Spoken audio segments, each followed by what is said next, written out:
Welcome to another live stream. We just did one like a couple hours ago, and I thought, you know what? Let's do another one. What the heck? Yeah, just got finished, man. I'm in, no, I just got started rather today. In like Modesto, California, man. Going back, pick up a load and go to Albert, somewhere in Minnesota. But anyway, yeah. Why do we like to criticize Vitali? You know, right? Why do we do that? Well, I think because, what can I say? It's like an obvious, easy target. He's done something horrible. It represents the ultimate denigration of brain rot down to, I don't know, man. I don't know many like 30-year-olds that do pranks, right? 30-plus-year-olds. Poor Vitali's father goes out to the Philippines to try to, like, I don't know what he was trying to do, but can you imagine what his father's going through? Well, son, I told you, man, you know, at age 16, told you to stop doing those pranks. They're in their little small town in Russia, and he's probably thinking to himself, geez, maybe I didn't beat him enough as a kid. I think parents go both ways on that. They either say they hit their kids too much or not enough, right? Oh, anyway. I guess he's doing the mental health thing now, but he's, you know, he probably is like suffering massive depression at this point. I mean, how could you not be, right? I mean, like somebody, when you got that big of an ego and you're that sucked into the vortex of the insanity of social media, living in a fucking delusion, basically, you know? And he lost control, man.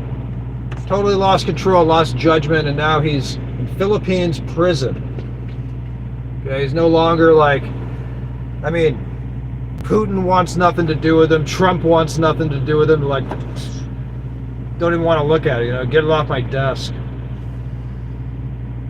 Yeah, he's facing a lot of charges. But yeah, why do we like to criticize him so much? Well, I've only done one video on the topic. But I guess I'm going to do another one just because I have to. I don't normally do videos like that, but, well, it kind of like broke news all over the world, so it's worth talking about. I'm not going to make like 10 or 15 videos on it. I'll just make 2 or 3. How about that? Maybe more. Who knows? Yeah. I like to criticize people because it makes me feel better about myself to criticize others. And remember, it's just all based in jealousy. Any criticism that we get, they're just haters, man. I'm really just a martyr. I'm a martyr of free speech, and they're just hating on me. That's the delusion you get when you do too much social media. That's kind of the game a lot of the vloggers or people play in general.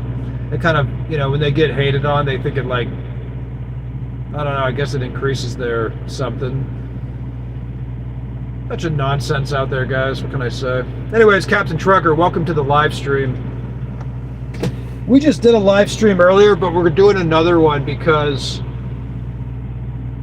well, I'm up all night and I felt like running my mouth tonight, so I was like, you know, I'll just do another one. I gotta get my hat. Hold on a second. Still looking for my hat. Oh, God. Man, I didn't make it to the gym today, dude. Yeah, Putin wants nothing to do with him. Trump wants nothing to do with him. So he's now going to go be treated through the legal system, I guess. Well, as the kids say, he's toast. Yeah. Let me pull up some notes really quick. How are y'all doing today? You guys having a good time out there? Are you having fun? I guess the moral of the story is don't be a retard on social media and walk into like neighborhoods in the Philippines, right? Not just like downtown and Manila and BGC, but maybe it's not even a good idea for like, you know, to go into these provinces and like walk up to people's windows and houses and film people that don't want to be filmed. Kind of seems like a bad idea, right? Geez, you would think after the Vitali disaster, maybe we'd see less of that. What can I say? We're all a bunch of geniuses. Woo! I don't know, man. But I was looking at his photo, and like he's lost a lot of muscle mass already. I think like 70 pesos a day diet plus massive depression of being in jail. I think it can change your body. It's kind of true. Like I work out a lot, so when I'm in the Philippines, I usually get pretty pumped up. But then, 2 weeks on the road of leaning out and limited times at the gym, like you kind of start to, you do shrink a little bit.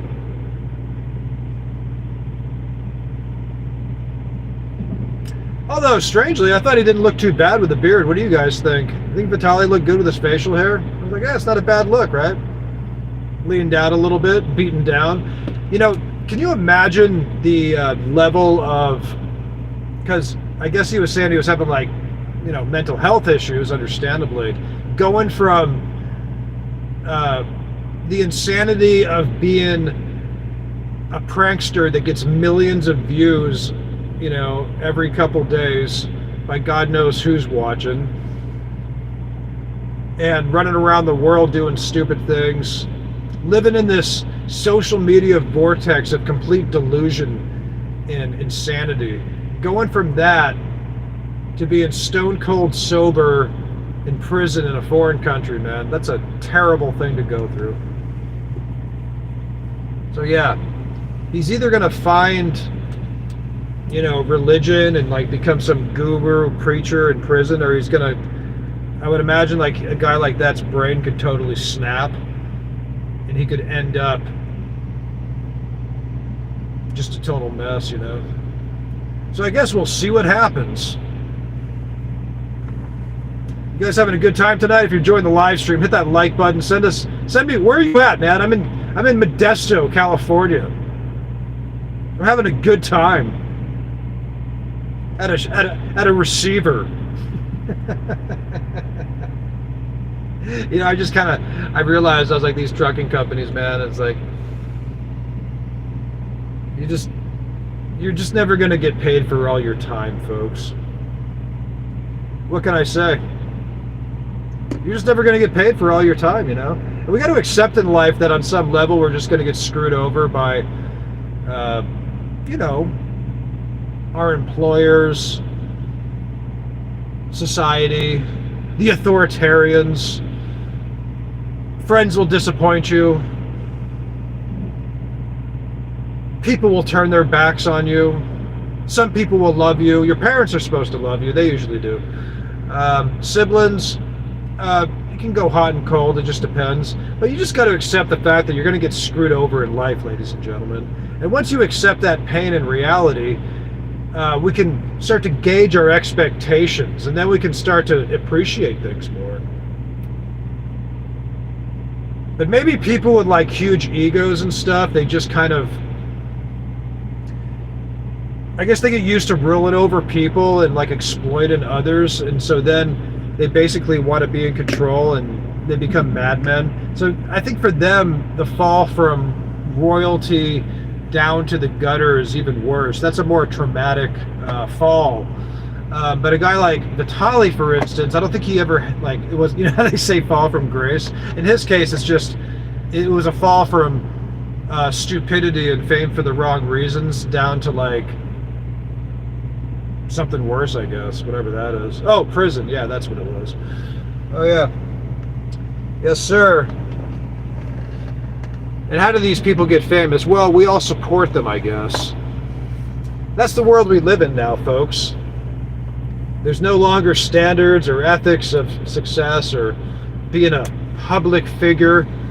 You can basically just be a nut job with a camera and act like a clinical douchebag and run around foreign countries, apparently, until he becomes a sacrificial lamb and gets thrown in prison. And then you're going to think, oh, maybe some people will start acting different now, like wake up. All right, let's read some comments. Lindsay, what's up? Hi. Thank you for that. Lindsay says, good job. Keep going. My name is Blaine. Okay, so I went from Lindsay to Blaine. Aaron Koo says, hi. Thank you so much. Thank you. What country am I from? Well, I don't identify with borders. I don't identify even with the colonies or the West or the East, I'm just on Earth, dude.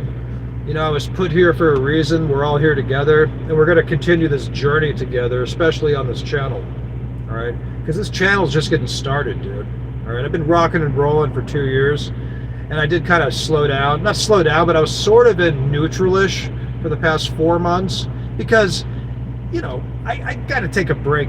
No, not a break, but I'm saying you gotta.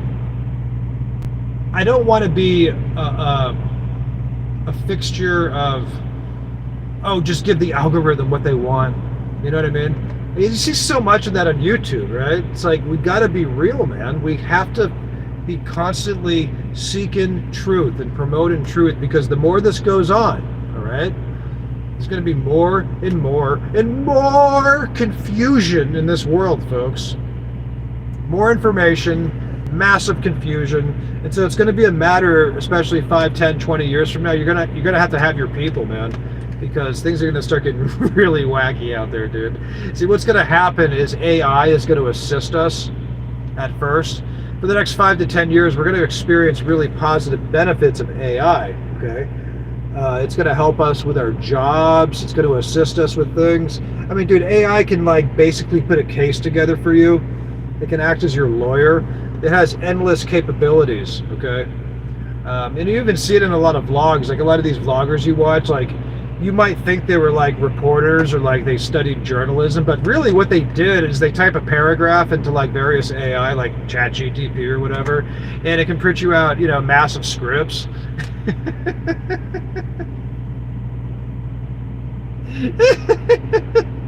And it is like, it's really easy and natural to read a script. A lot of people are talented at that. I'm just kidding. See, now I'm criticizing people. Why am I doing that? Oh yeah, it makes me feel better about myself to criticize others. Is that what it is? I was being sarcastic and facetious when I said that earlier too. Not all criticism is necessarily rooted in like jealousy. They're just hating on me. They're just haters. That's probably like, that's the delusion of people like even Vitali, right? He runs around acting like the biggest douchebag, scumbag, prankster guy, and he really believes that he's on this righteous mission and people are just hating on him. Okay, that's called delusion. See, what that's called is like, us in the public, we're losing discernment. We know, they call good bad and bad good, right? There's no level of truth, right? And so you get these moralists, or not these moralists, sorry, what are they called? You know, these people in here that get in here and they're like, no, morality's just a concept. There's no such thing as like good and bad. It's like, yeah, wake up. It's like the people that think it's all fake news or it's all a delusion. I mean, I don't believe the earth is flat. I certainly do believe in a lot of conspiracies. Naturally, how could you not? There's conspiracy all over the place. But I don't think the earth is flat, I'll say that. And I don't think that right and wrong and morality is a construct that was just designed to control people necessarily. I think there's undoubtedly good and bad in this world, man. I think there's a spiritual warfare, and it's happening before our eyes. I believe it exists in another dimension. I think a lot of scientists are highly overrated, and I think a lot of people are intimidated by the white coat people in Big Pharma. And the truth is that they don't fucking know, man. They don't fucking know. You know, when you're a kid and like you think that, you know, whatever, the authorities, your teachers, the doctors, your parents, they know everything, right? Because you're just a kid.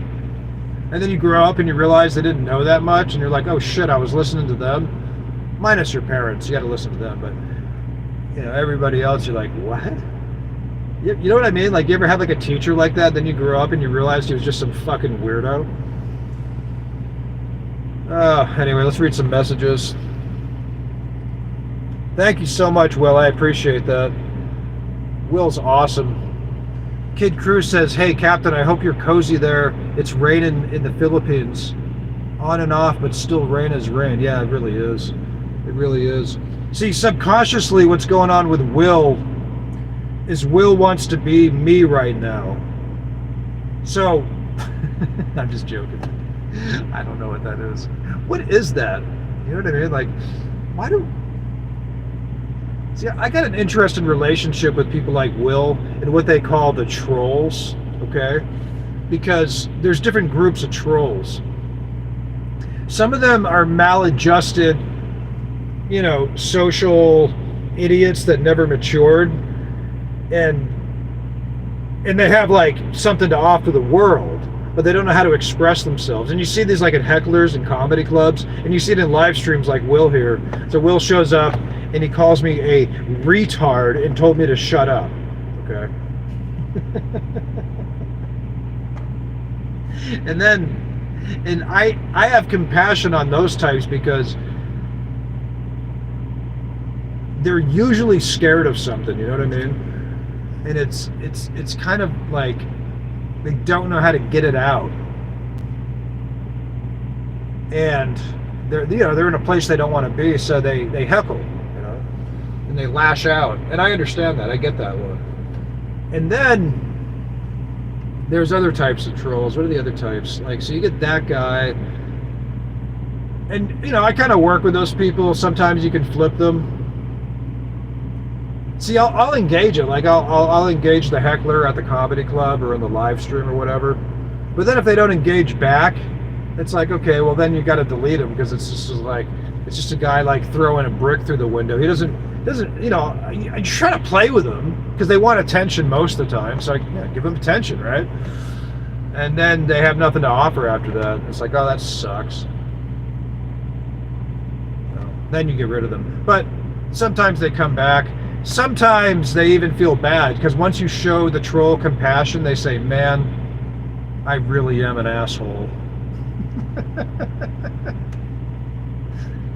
And that's happened too. I mean, I've criticized people before. Sometimes it's funny, you know? Sometimes people just don't want to hear any criticism, right? Like, just don't listen to the haters. Listen to all positive people. What is that? That's kind of boring too, right? Anyway, I don't really like my hat. It's cold outside.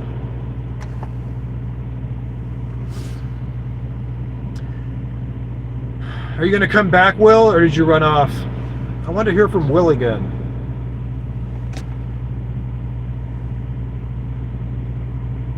Will says in one of his comments that,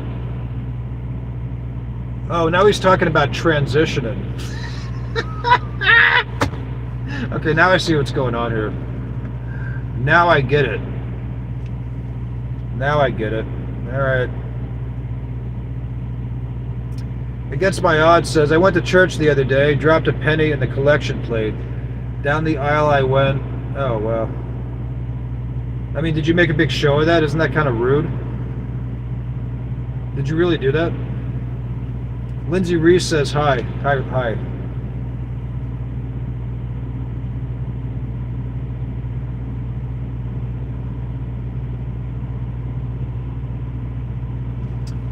Says he asked me on a dinner date when we discussed the way of fate.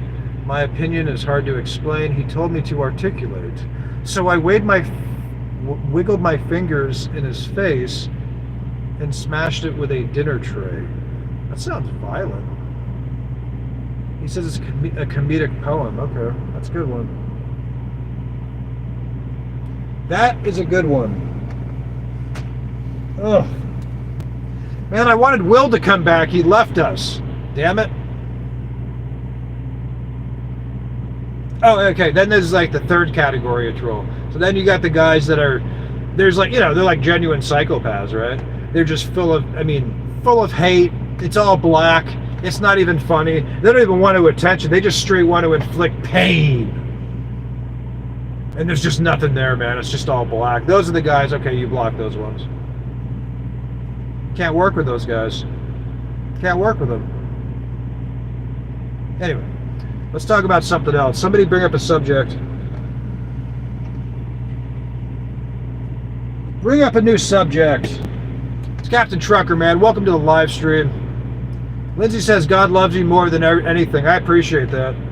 Amen. Yeah, it's a twisted world, dude. I mean, you even talk about God now, and people scoff like, "Oh yeah, okay."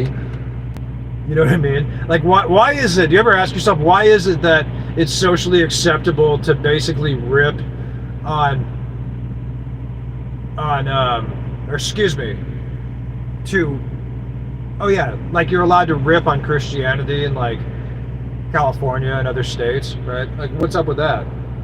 You hear terms like Islamophobia, right? Transphobia. Do you ever hear Christian phobia? No, I don't think so anywhere. What's that about? So I asked ChatGTP, I say, I forget what I was asking it, but I was like, make me a image of a cult and people in like dark outfits and kind of mysterious, you know? And so it renders me a picture and it shows the cross. And I said to AI, I was like, why did you immediately go from that to a cross, which represents Christianity? That's so just stupid and biased, and it doesn't make sense. I was like, why did you do that? And even AI admitted to me, it said, well, in the Western world, it's acceptable, basically, to rip on the truth, in other words, you know what I mean? It's crazy, dude.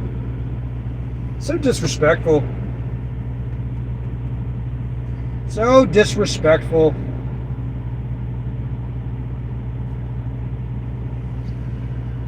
Against My Odds says, yeah. You guys got any more to say that we got to switch the subject? Is that what we're doing? Let's switch the subject. How about that? Give me the latest on Vitali.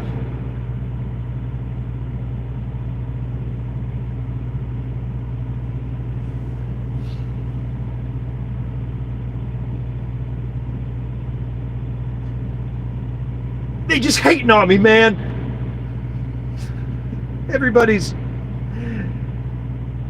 They're trying to stop me from speaking. Watch me. I'm telling you, man, some people just don't like any type of, I don't know, it's weird. It's kind of like, you know, say you're working on a book or you're working on a research paper, like you're going to have to take some criticism to make it better, right? As of June 2025, Vitali, the Russian-American YouTuber and former prankster, remains incarcerated in the Philippines. Following his arrest on April 2nd, 2025, he faces multiple criminal charges stemming from a series of disruptive incidents, including a live stream in Global City. These charges include 3 counts of unjust vexation, 2 cases of theft, and 1 count of attempted theft. If convicted, he could face a prison sentence of up to 24 years. Vitali's deportation has been delayed by both Russia and the United States. They have declined to accept him. Trump didn't even look at it. He was like, get it off my desk. Give me a coat, please. Putin was like, nope. Doesn't even want to put him in the army or something, you know? Not looking good. His legal team has pleaded for the charges to be dropped, citing, quote, mental health reasons, unquote. But this request was declined by the officials. Given the backlog in the Philippines court system, trials could take 2 to 3 years, potentially extending his detention unless he secures a bail or plea deal, which is looking like it might not happen.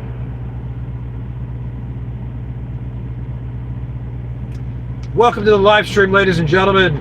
People, ladies and gentlemen, everybody out there, man, thanks for coming out. Who else is out there tonight? Send a message, please.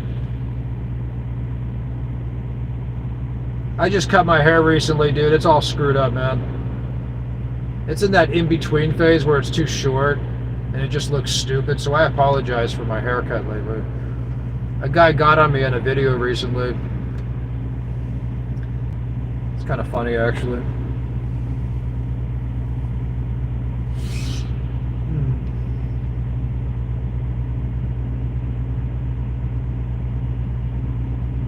Against My Odds.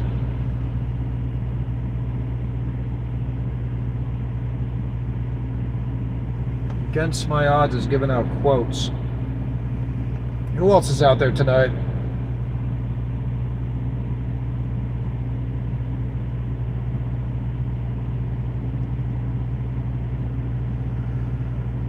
Oh, man. They're all part of the group, man. Tribal American politics. Which group do you belong in? Geez, they say America's divided, but there's only a two-party system. I wonder why. Anybody ever asked that question? I know they did, I'm just saying. John says, OVE Company. Who is that?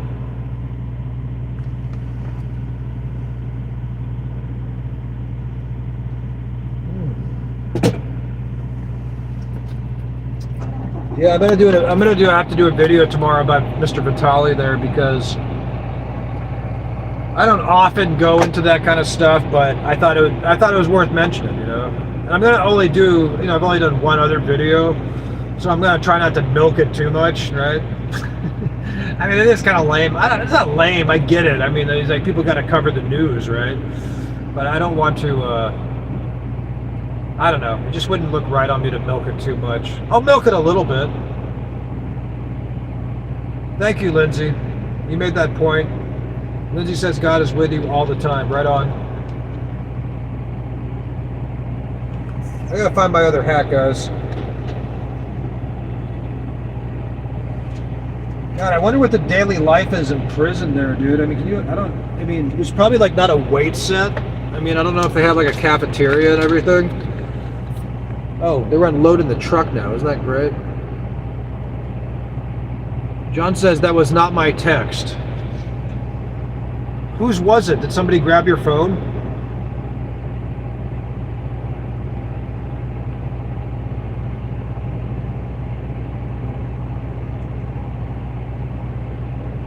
I still love Bill Hader's story about Schwarzenegger, man. That's a great story. I love that story so much. That makes me laugh.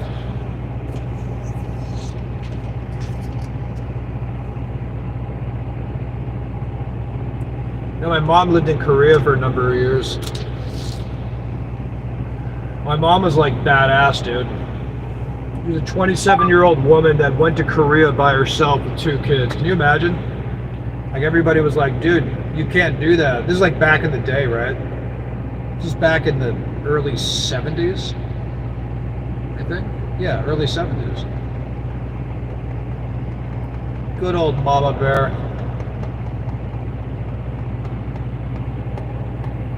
Yeah, she's hardcore.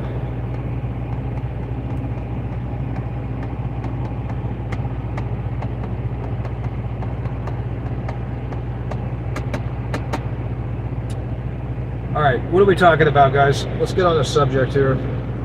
We only got another 5 hours of this live stream, so if you thought the beginning was fun, it's going to get much better.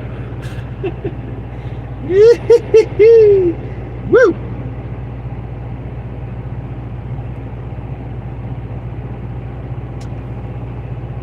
Vitali. Oh, Vitali, latest news. How about that? Vitali. Hey, Panay Love, what's up? Appreciate that. God bless you too. I love you. Thanks for coming back.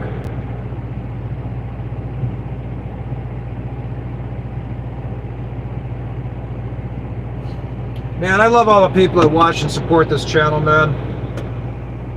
Over the past 2 years. It's, I like social media, just sometimes it's exhausting. And lately, I've been,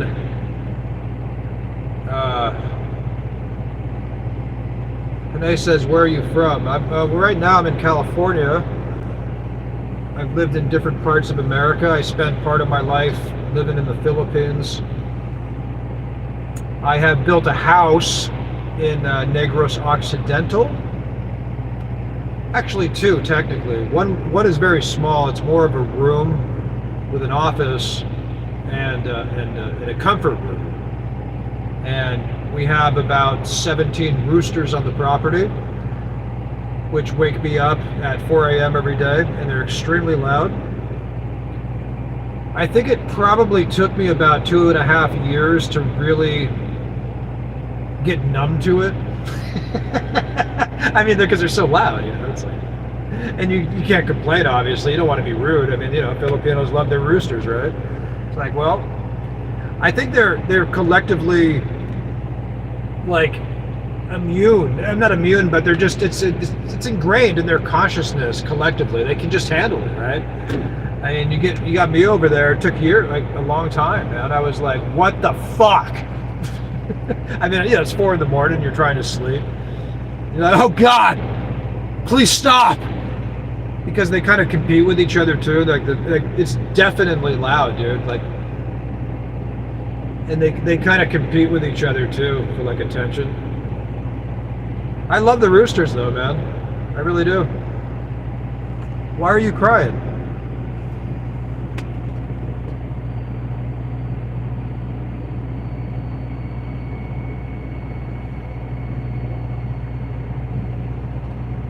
Renee Love says, accurate, you got to be immune, you have no choice. Yeah, man, I like the roosters, man. I support rooster culture. I'm just saying, at first, I was like, oh God, I was like, ah! It was like painful, I wasn't disrespectful. I was like, those are some loud animals. And I'm not, I can never ask them to like put them somewhere else, man. I lived on like a rooster farm. I mean, you get what you pay for. I mean, you just like, it's part of the deal, right? It's like, that's the way it is. But I didn't realize what I'm saying is how truly loud they were. And they are really loud, EasyWS says, is that you? Who you? I don't know. Who is that?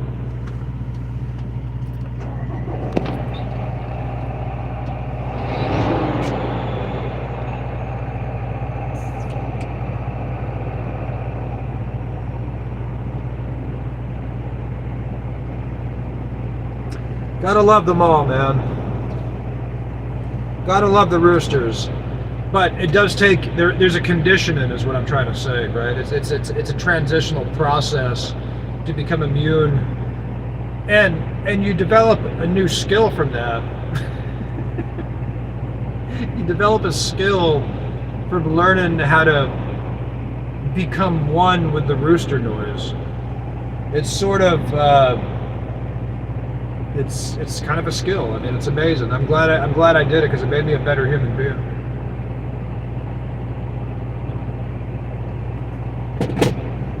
Sometimes I miss the crow of the roosters.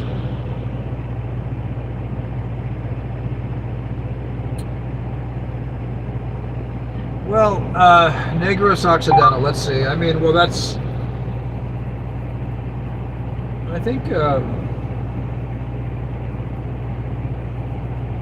only been to Dumaguete once, actually. It was a nice little town. I like Sapale though, man. I like Sugar Beach in particular.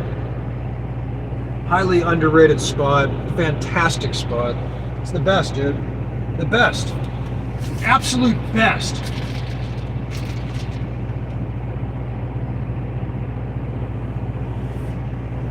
Where's my hat?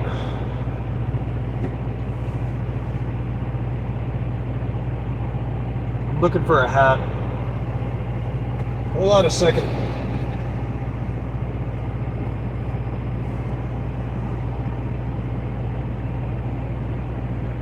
Have I been to Cebu? Yeah, I have.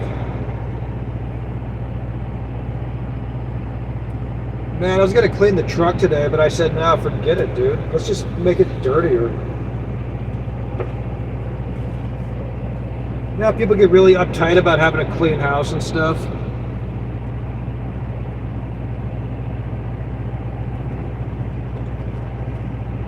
EZWS says, my bad, Captain. I thought Panay Love was Panay girl named Jen that I know. They have similar profiles. Oh, I see. Well, she comes in. Make sure she says hi. Where's my hat? Oh yeah, keep it up, all right? Make it work.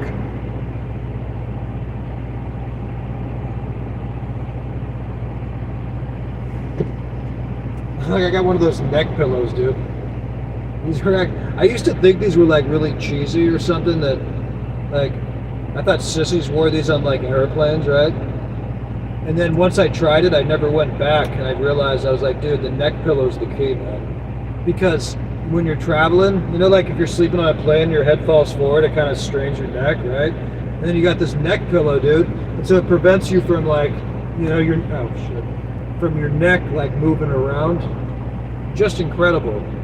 Such a simple piece of technology that's just does it. It's a game changer, folks.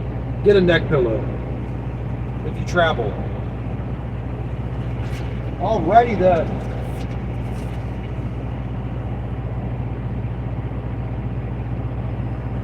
So yeah, I mean, you know, and I think guy like Alex Jones, for instance, you know, he got some things right. People don't realize that.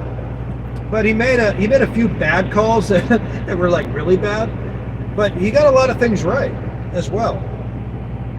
But unfortunately in life, sometimes we remember the bad, right? Why is it that bad things stick out in our minds? I don't know. Probably something to do with... I gotta find my hat, dude.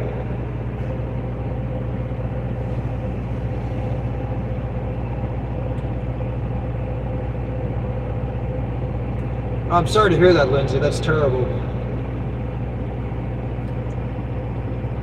I know, Panay. I'm in my truck. I drive a semi truck with a trailer, and right now it's being unloaded.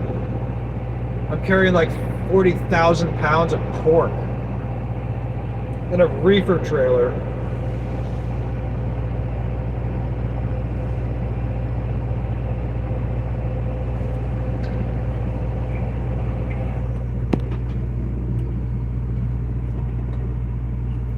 And that's the way it goes.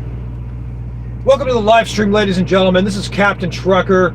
If you're just tuning in, send us your locations and your thoughts. What's the first thing that goes through your mind? Write it down. I want to see it. Anybody watching right now, I want you to take the first thing in your mind and write it. And it can be anything. Trolls are welcome to write too. Go for it. We got 10 seconds. Let's go. When I come back, I'll have found my hat. Free associations. Let's go.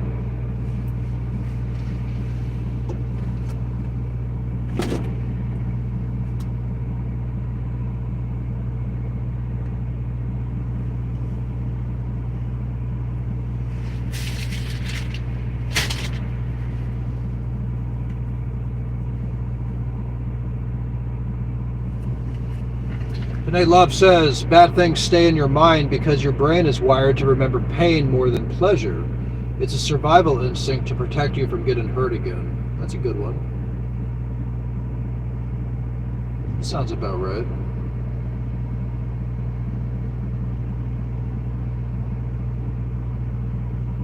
Yeah, there's something to that. So I was listening to a podcast about how... you know, they're saying like therapy actually does more damage to kids and adults than they've realized in the past. And mostly just for the basic fact that I think that there's a misunderstanding of like, oh, if you know, talk about whatever's on your mind or your problems, it's going to somehow help. But there's some studies that actually show that focusing on, you know, your feelings and your pain is actually not the best idea. And just the whole dynamic of it is like screwed up, especially for kids. It's just really weird. They make a lot of that stuff clinical, you know. It's like not much clinical about it. It's like crazy, dude. Man, I don't know where my hat went, dude.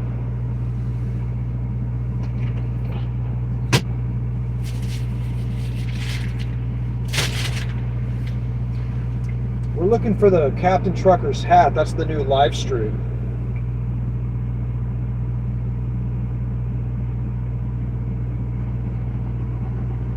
Sounds excited, right? Oh, this is stupid.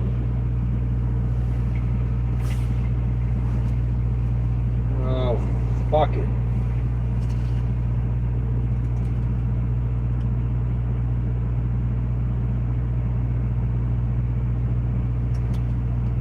But I do wonder, like, what the daily life is like, and, you know, I mean, I don't really want to know too much, but it's like, God, I wonder what that guy's going through, like, in Philippines prison, dude, in jail or whatever. I mean, they have, like, I just can't imagine. I mean, do they have any fun activities? Or do they play, like, ping pong? I mean, like, do they play, I mean, if you... Like, what do they play? Do they have games? Do they have books? Is he allowed to exercise? I don't know. It's going to be a tough road, dude.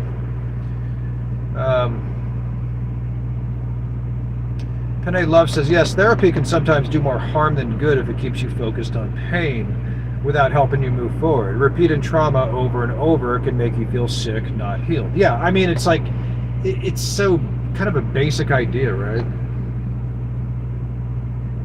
Kind of crazy. It seems like obvious, right? I mean, the amount of reform that's going to be needed in the mental health system in the West, okay, because this is like a Western, mostly American problem, I think. I don't know much about European mental health statistics, but yeah, we're really missing the mark over here, guys. And it's pretty bad. It's really bad. Because the treatment is like part of it. And I'm not gonna lie, I'm pissed off that I can't find my hat. I only have my beanie here. Alright. Anyway.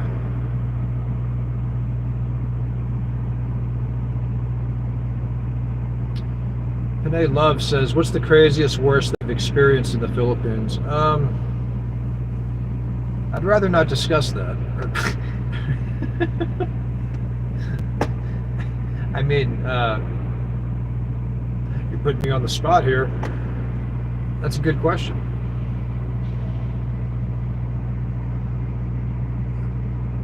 That's a good question. I'm not going to answer that question.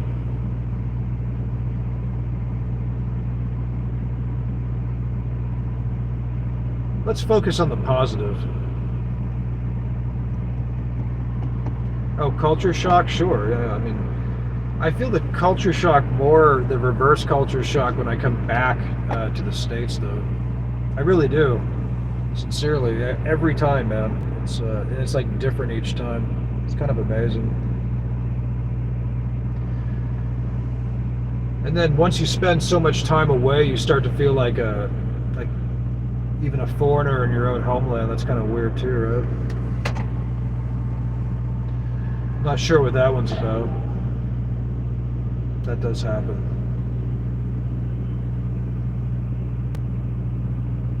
Okay, sorry about that, ladies and gentlemen. I lost my connection there, and we got disconnected, man. So I'm back. Give me a second. My apologies for that departure. My phone, I had to restart it. So we'll get this thing rocking and rolling again, man. Yeah, so I told a story, man. I was in where was I?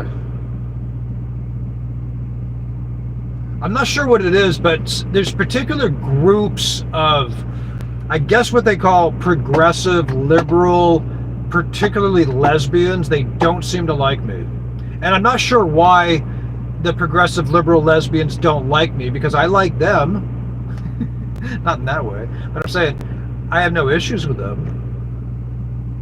I mean, I listen to anybody, dude. I mean, every group has their own points and stuff.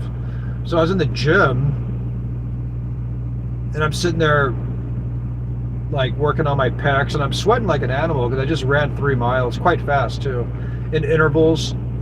So, I work up a sweat. It's like at the Planet Fitness. When Planet Fitness is kind of the Billy and Susie gym, and it's, don't make too much noise. Don't act like a lunk, or what do they call it? It's called what do they call them? They call them something, right? Batshite crazy. Welcome back, man. Good to see you again. But anyway, so I'm sitting there lifting now on the bench, and then this is like this woman, like in my peripheral vision, like with really broad shoulders, and she's just giving me this nasty look. Now, I don't know if she was like a progressive liberal lesbian. That's just me reading her thoughts. You're allowed to read thoughts, right? I mean, I'm not judging people. You can't judge people based on looks, but what if you can read their thoughts? How about that? I asked my teacher that, one of my professors. You know what I mean? I said, hey, the class was all women, and there was like this Russian guy, and this guy in the back that always called himself, like, he would always be making these jokes about Jews because he was Jewish, so he was allowed to make jokes about it, I guess. And he thought I was Jewish because I have a Jewish last name. But anyway, I said to him, and he was telling the class, he's saying, and he was this abnormal psych professor in college, he was saying, like, well, one of the questions they ask patients when you go to these psych wards is they'll ask you what the day and time is to make sure they know the day and time. And then the next question they'll ask is, well, can you put thoughts in people's brains, and can they put thoughts in your brain? And I said, well, and apparently if you say yes, he was saying that means there's something wrong with you. But then I say, what if you're like telepathic?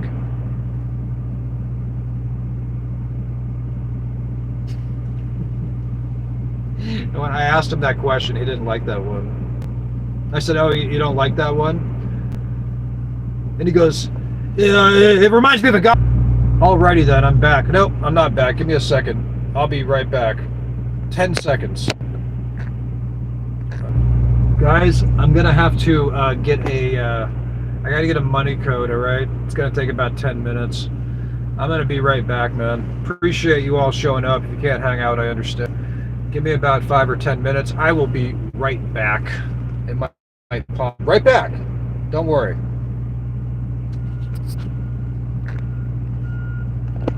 Okay, never mind. I did not get the money code, so I mean, I didn't get the text message yet. Anyway, nobody cares. Sorry. All right, what's next on the list? Let's go through some of the. I gotta read some headlines from today, man.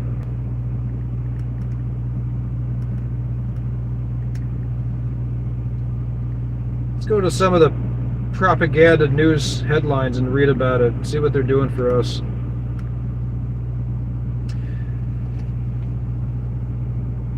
I wonder if one day, you know how they have those DSM codes that the doctors use or whatever, because they say, like, I don't know, 25% of America is supposedly mentally ill or whatever. I wonder if they're going to have like a mental disorder for people that watch too much news. Like brain rot social media disorder, or like people that watch too much news or spend too much time on social media. They're going to have like a DSM code for it, and Big Pharma is going to be pushing out SSRIs, right? No, I got brain rot social media disorder. It's like, oh, maybe just put your phone down. It's amazing how you can just go through hours of nonsense, right? But subscribe to this channel, because we try to do good stuff here. A lot of good information for you all, most of the time.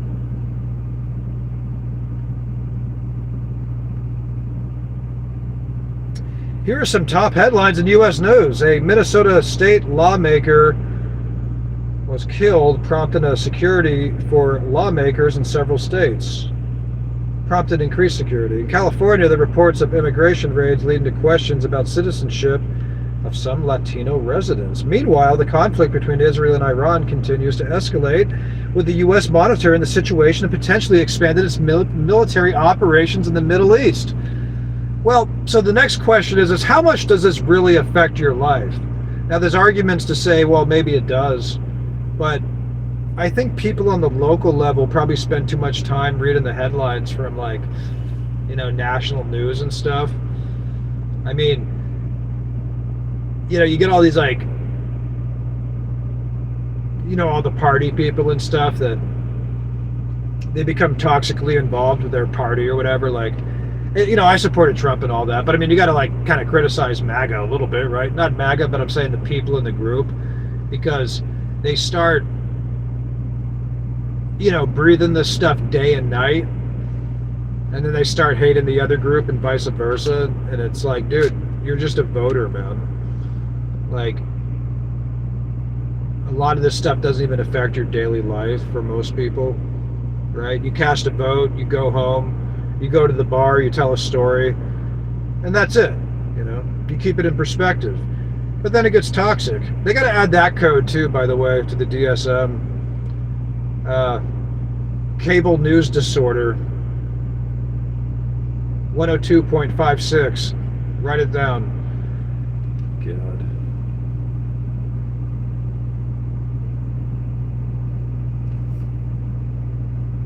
Let's read some news in the Philippines, huh? Who else is out there? It's Captain Trucker, man. Welcome to the channel. I appreciate you all. Donald Hill says, are you on a 10-hour break or a restart? No, Donald, I am getting my truck unloaded, and then I'm going to head off for a pickup about 25 miles away, and then we are going to Minnesota. Isn't that exciting? Great. I'm having a good time. I'm just being silly. Don't take me seriously. Hey, what's up? But life's hard, man. Jobs are hard. People get beaten down. You ever meet most people, you see them in public and they're kind of dull, right? It's because their brain is sedated. They've been beaten up so much that it turns into like a...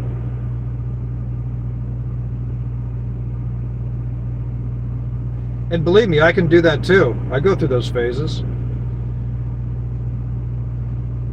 Yeah, got to keep that brain stimulated.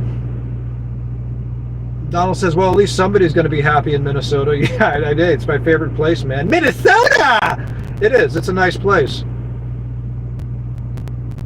All right, let's look at Vitali's before and after jail photos.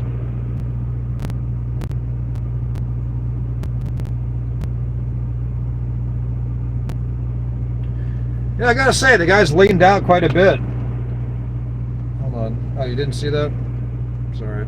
Hold on. Let me get it. He's leaning out, folks. All right, look, I'm not a clout chaser, dude. I hate, like, talking about other people and stuff. It's, for me, it doesn't really work, but I get it. People cover the news. I make an exception for Vitali because it's such a noteworthy time in history. So, and it kind of did make, like, mainstream news. So it's, I can talk about that, right? That's cool. I'm going to try not to make, like, 15 or 20 videos and milk it that much. But we'll do a couple. Maybe 3 or 4. It's just like the ultimate tragedy in brain rot social media, but the dude was like 35 or something. How old is Vitali? Does anybody know?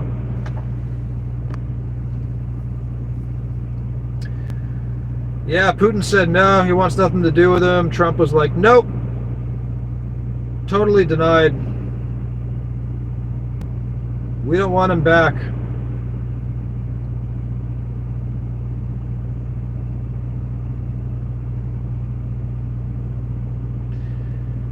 What a tragedy. What a senseless waste of talent.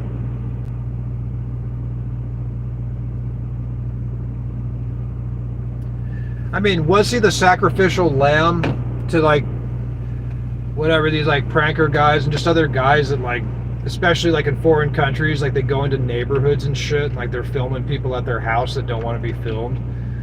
And, I mean, you film in public. I mean, most people are generally okay with it as long as you're not being a total asshole. But then there's, like, actually the people that intentionally provoke, like a bad reaction, right? And they go to foreign lands and do it. And, we're kind of thinking, geez, after Vitali, I wonder if they're going to see less of that. I hope so.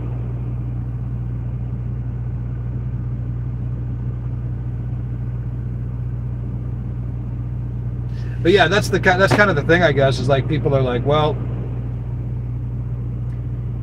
we get on our vlogs and we're like, well, he's bad, he's the worst, blah blah blah. We're better, he's the worst. It's that whole crucifixion thing, you know what I mean? They like to, I mean, everybody's made mistakes, everybody's done stupid things, but it's like, well, he's the worst. Let's talk about it 55,000 times. Okay, go for it. Maybe he was the worst. Who's that guy? Sorry, I'm trying to give you guys good material. I talked for about 3 hours tonight, so I'm doing the best I can. I hope you understand. I don't get paid a lot of money for this. I just do this for fun.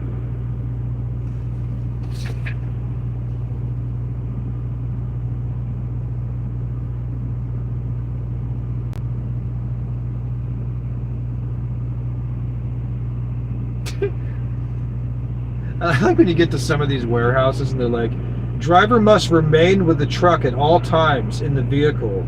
Like, how can you dictate somebody to like stay in their truck? I mean, you know what I mean? Like, they think they're like the authorities, like these fucking shippers and receivers. Like, you can't leave your truck. What do you mean I can't leave the truck? I get out and walk around, dude. What are they gonna do? Oh, you're not allowed to walk. It's not very nice, right?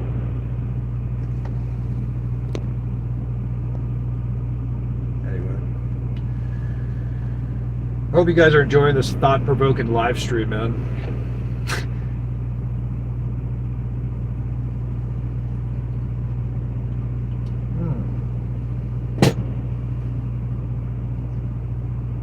Who did I see recently? I was telling the story about the time I did yoga with Danny Glover. You guys remember Danny Glover from the Lethal Weapon movies with Mel Gibson? Yeah, I did yoga with him once. It's a true story. In Berkeley, California. Didn't realize it was him. I didn't even look, you know, because dude was standing like 3 feet from me for 90 minutes. You know, we're both half naked because we're, you know, you're doing hatha yoga, so you're pouring sweat, right? And we're both standing there essentially, you know, me and Danny Glover in our underwear doing stretches.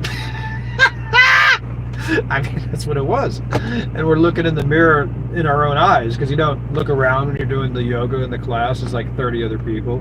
But I was standing next to Danny Glover, apparently. And I didn't know it until the end of the class. And you kind of break, and that at the end, you kind of look over for a second. I was like, oh, it's Danny Glover.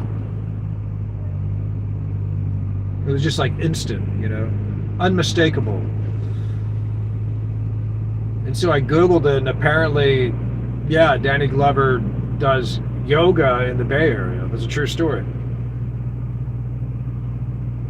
And he really did have that look on his face at the end. He's like, I'm too old for this shit.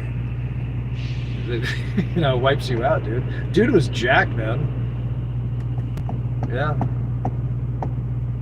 And I think at that point, maybe he thought he was spotted, so he kind of skipped out at the end of class, like, I wasn't going to bother him, but I mean, he probably figures like people are going to recognize him and stuff, so he kind of slipped out. It was kind of funny. Yeah.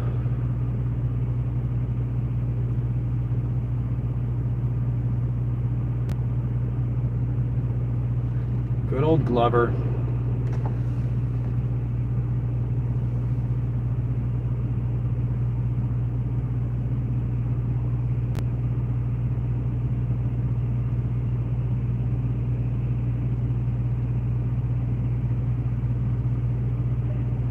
Supposed to be paying a lumper fee. One moment, guys. I'll be right back.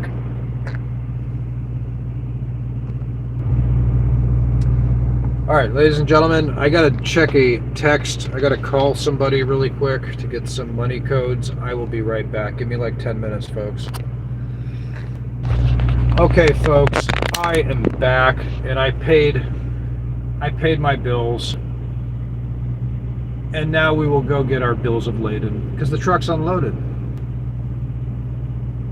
I think. That's the deal. Alright, we're going to go inside, okay? Sorry for the delay. I was gone for a while there. I I think people must have left. Oh, goodness gracious. Whew. What am I doing?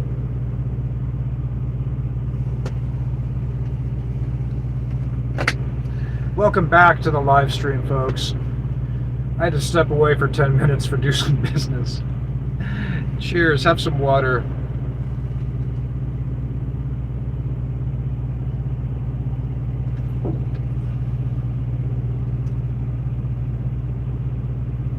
You know, to save money on the White House budget, Richard Nixon used to get fake wine. What do they call it? Like sparkling wine or something? I forgot what it's called. But yeah, he actually, you know, of all things to save the budget on, he's like, we got to get rid of the champagne in the White House. So Richard Nixon gets sparkling wine. All right. And he's telling them, you know, when the diplomats and dignitaries come, make sure...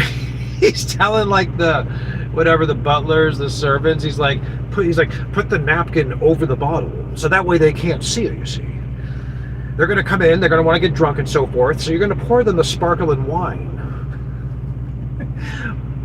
under the guise that it's really champagne, but it's not.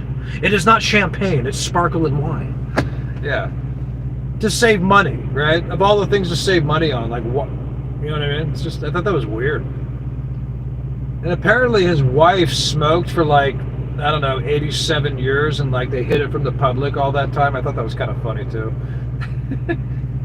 Tricky Dick, man. Richard Nixon. Nobody like him, man. He was an animal. Yes, he was. You guys got to listen to the Richard Nixon tapes, man. The Watergate tapes. I'm telling you, dude, they're the best. They really are. It's the funniest stuff you'll ever hear in your life, man. It's great.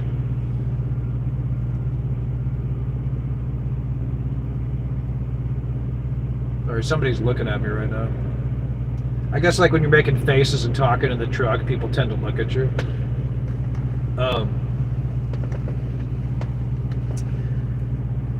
Yeah, he's talking to Billy Graham on the phone. And he's like, he said, "My God," or not Billy Graham. Sorry, he was like talking to like one of the cabinet people, and he goes, "Whose idea was it for us to go to San Francisco?" Oh, he goes, "That is the most damn F-A-G-G-O-T-Y place I've ever seen." He said, "I'll never shake hands with a man from San Francisco. Never again."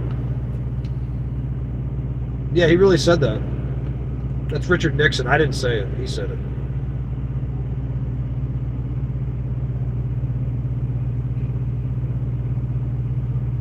Oh, he was talking about the Bohemian Grove. That's what it was. Yeah. Richard Nixon went to the Bohemian Grove.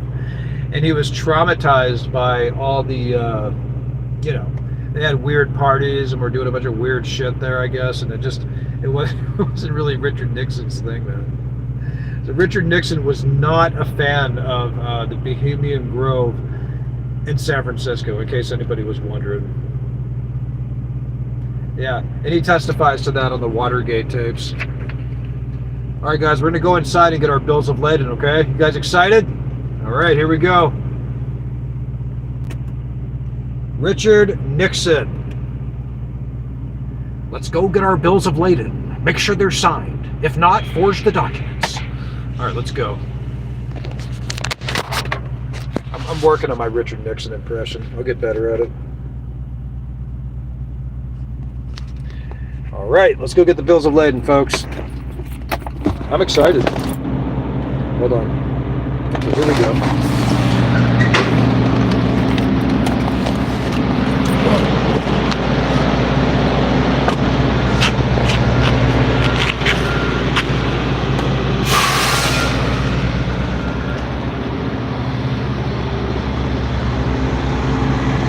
You guys like looking at my feet?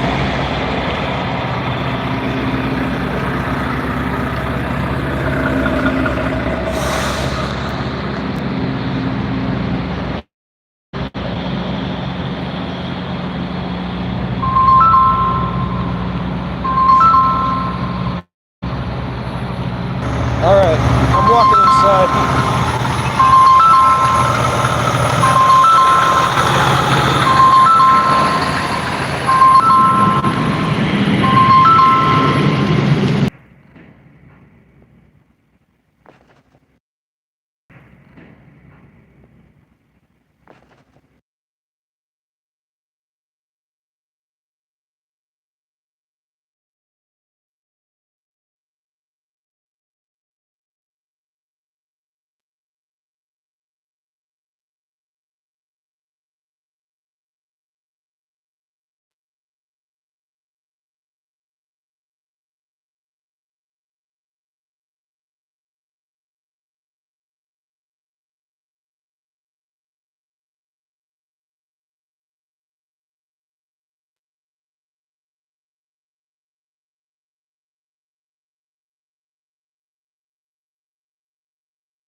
Oh man, I didn't realize they couldn't hear me the whole time. That sucks. I think I've been talking for a while and nobody can hear me, dude. Oh man. What a way to screw up a live stream. What's up, Millie? K Vlogs, good to see you. Appreciate it. Thank you, Jack, for telling me that. I've been babbling for like a half hour apparently on mute, so that sucks. I was reading the definition of IRL live streaming. I never knew what the definition was. I mean, it's not much different than live streaming like we're doing now, right? It's like, it says it differs from traditional live streaming by focusing on unscripted, spontaneous content from the streamer's real-world environment. Okay.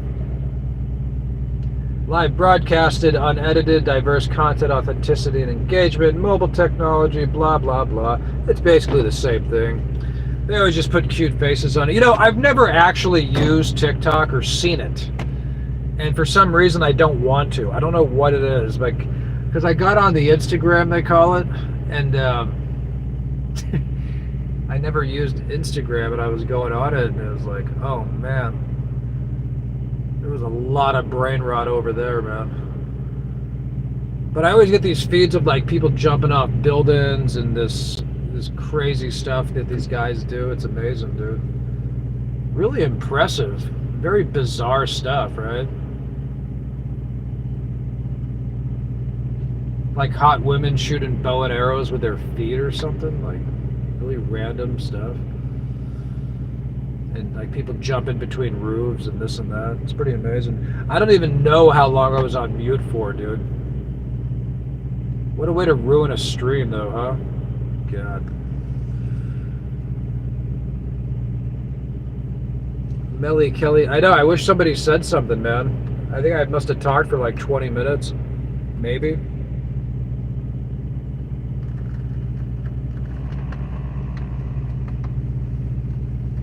But I was talking about, I was wondering what the protocol is for just like the daily life, like in being in a Philippines prison. Like, it's a god-awful thought, right? And I was thinking like a guy like Vitali, who's obviously into bodybuilding and training, like not even being able to exercise, that alone can put somebody into a state of, you know, low function and depression and all that. Somebody that's used to exercising, such as myself. And yeah, I don't even know, like, are they allowed to go outside? Do they have gym equipment in there? I doubt it. And then the diet, right? Like, if you have money, do you get some special privileges as far as diet, or is your diet totally restricted? Are you allowed to take any medications or vitamins, or is it just totally, I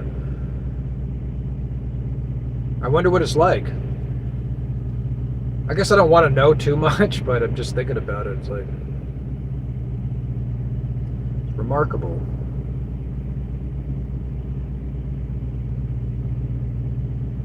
He's either going to totally mentally break and go into like a complete psychosis, or he'll find, you know, the higher power, humble himself, and become some kind of like teacher guru to other inmates or something. I mean, what else is he gonna do in fucking prison if he's there for years? You know what I mean? Like, what the hell else are you gonna do?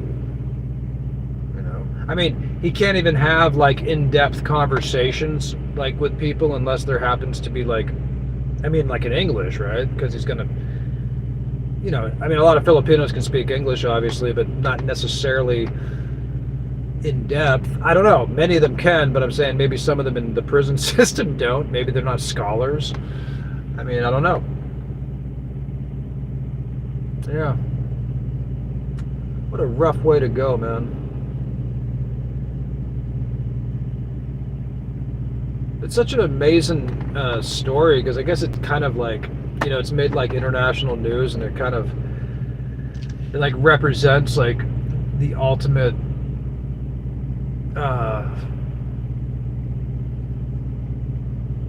craziness and brain rot of modern social media. You know, it's like,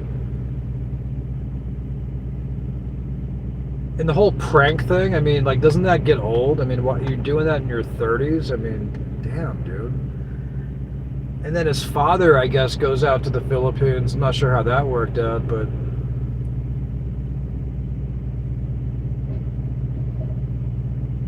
very remarkable.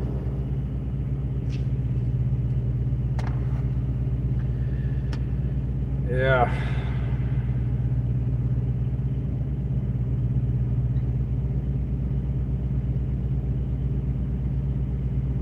IRL streaming.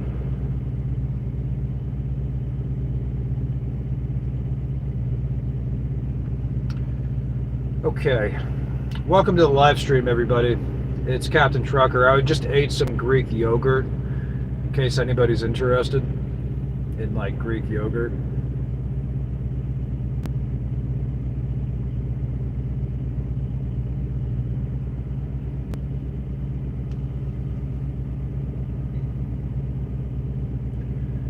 Melly K Vlogs, do you have a channel? Let's see. Oh, I can't see the channel when I'm on the live stream. Melly K Vlogs. Sounds like a channel.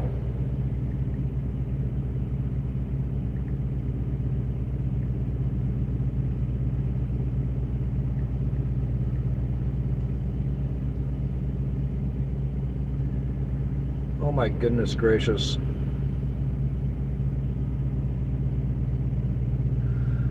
Whew.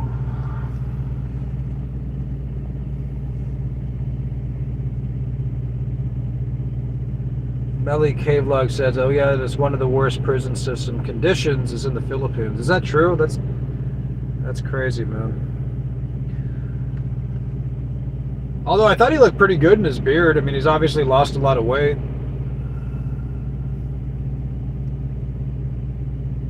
I'm trying to pull up your channel, but I can't pull it up on my other tablet.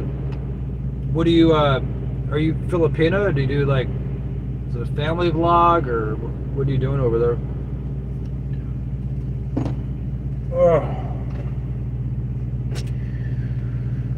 Oh man.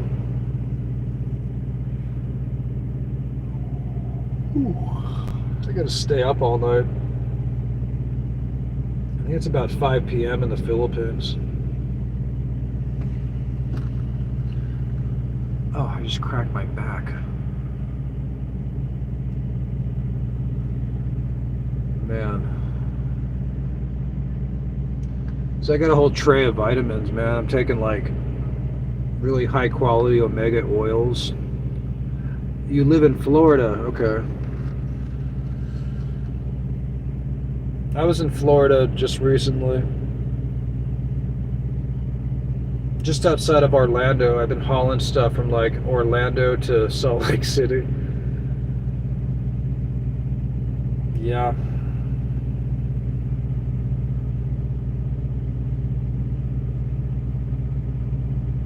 On the road, man.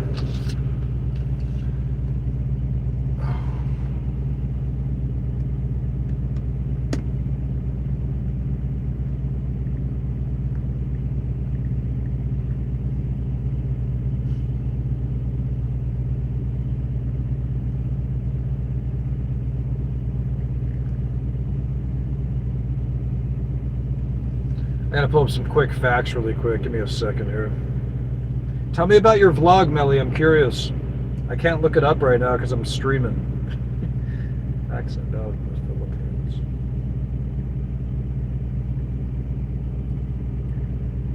But what I was saying is there was a guy that, another vlogger that watches my channel, and he's in the Arctic right now. No, it's not that I can't find it, it's that I can't pull it up on my other tablet because it's a work tablet and they actually block YouTube. But that's why I was asking you. Let me check.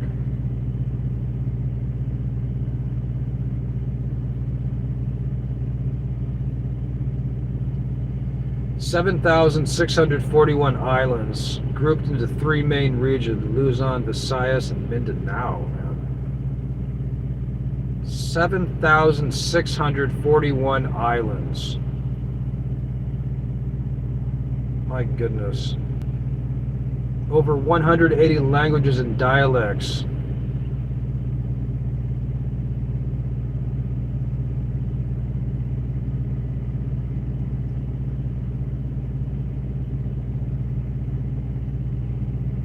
Wow. One of the largest Catholic countries in the world. 80% Roman Catholic.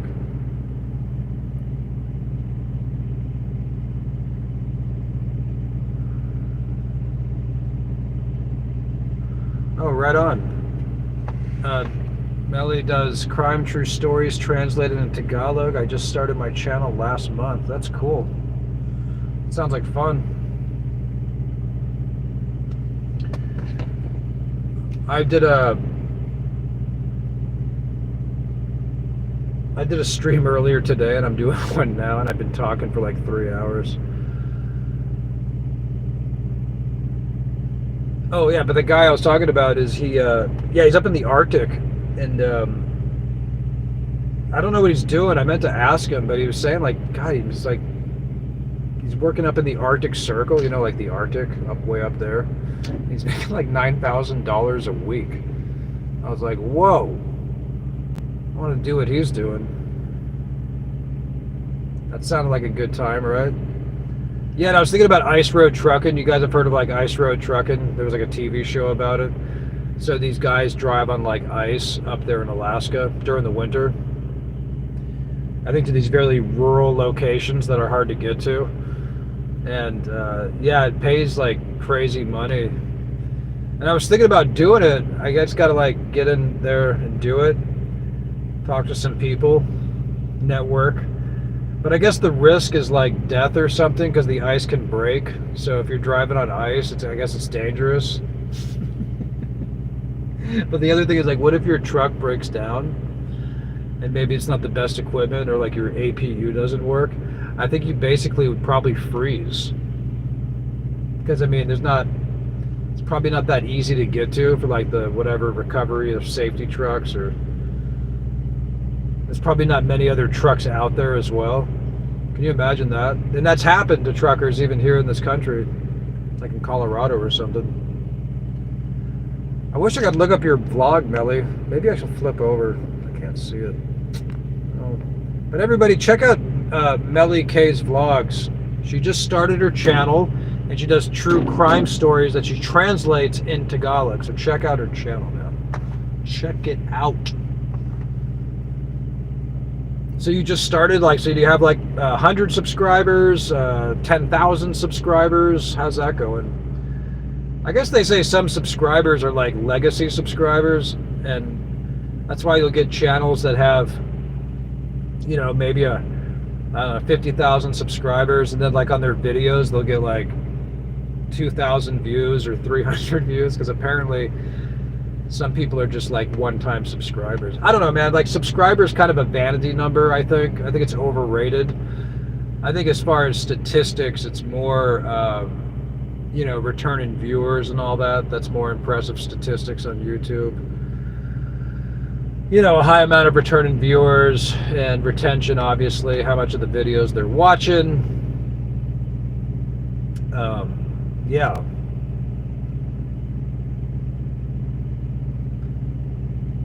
Melly K Vlogs just under 300 subs. Yeah, but if you just started it, I mean, like I said, you're gonna, you know, slowly and surely, you'll be surprised, because you might just, you know, the algorithm's gonna push out some of your videos. I guarantee you, we'll be talking in like within 6 months from now, and you'll probably have like 5,000 or 10,000, maybe more. Or maybe a couple thousand. But it's gonna get bigger. Be careful what you wish for. No, but she's just doing it for a hobby. But I'm just saying, yeah, I mean, it's like, yeah. I kind of like the real life channels. I don't like channels that are too commercially-ish. I'm getting kind of tired of like all the scripting with AI too, man. Like I like some of it, but some of the, you know, like they obviously got a way of doing it, so they're like looking at the camera, but they're clearly reading. But no, but I mean, they're good at performance, so they're able to like pretend like they memorized all this stuff, but most people aren't. But anyway, they're I don't know, some of it, I don't like the perfect narration. I don't like the lack of naturalness, lack of nuance, and I don't know, man. I guess I like originality as much as possible, but I like AI too, and there's nothing wrong with channels that just do straight AI scripts, but there's a certain like tone and frequency in YouTube. It's a certain like, it's too hyphy for me sometimes, like high energy, you know, like, hey everybody, welcome back to the channel, you know, it's like, and they kind of talk fast and they talk high pitch, and it's like, I like natural pauses and all that. I like them to be more human. Oh god, sorry. Melly says, I'm mostly doing live now. I have no time to edit. Gosh, editing is time consuming. Yeah, it really is. I mean, you gotta like doing it. I mean, editing itself is like its own art form, you know? I mean, that's why they have Academy Awards just for editors, right? I mean, editing is like, did I just say art form? Yeah, it's like an art form. It can make or break a movie, a video, a story. You can have the best raw footage in the world, the best performance, but if you don't know how to edit properly, it can just ruin the whole performance, you know, or make it awesome. It's a way of telling stories, man, just by editing. It's amazing. There's some really talented editors out there. My sister, actually, she has a massive channel, and it's not a vlog, it's something else, but she's got really good at like editing and stuff, you know. Anyway, I think the better you get at it, the easier it is to do. I've done some, you know, like but I'm mostly talking heads. But if you look at my videos, there's some I've edited a bit, you know. I like Filmora, Wondershare. I like sound effects occasionally. I like good swipes and fades and all that. Anyway.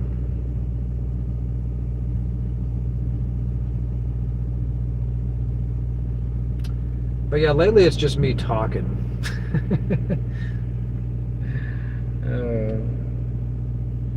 Oh dear. Now he says, I hate AI voices. It sounds weird to me. Yeah, but it's not just AI voices. It's like when people are clearly... I don't think people realize how easy it is in a lot of the channels you're watching. Like, they're just basically reading scripts. I don't know if people know that, but you can kind of tell... which is okay. It's almost like, you know, the way newscasters read teleprompters and stuff. But it's so amazing though how easy it is to just keep. So you get, and I've probably done this at times, you know, vloggers often, and content creators, YouTubers, whatever, they get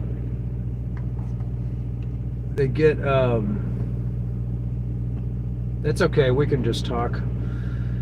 They get accustomed to pander into the algorithm, right? So that's like the biggest thing that a lot of people get sucked into naturally, right? Because you're like, well, this video is popular, people like this, you want to give people what they want. And the problem is when you start YouTube and you're somebody like Vitali, or you're doing some crap content or something stupid or something that's brain rot, something totally useless, something that really serves no greater purpose in humanity, and it's just sensational garbage, and that takes off. And what happens is people get addicted to that, and so they continue pandering to the algorithm, and they keep making this stupid content, such as Vitali, such as other content creators, and it starts to define them. It starts to consume them. And it creates, that's why there's so much brain rot just in the internet, you know? It's like, because I guess people don't always want. I mean, there's always going to be an element of escapism and entertainment and all that, and that's understandable.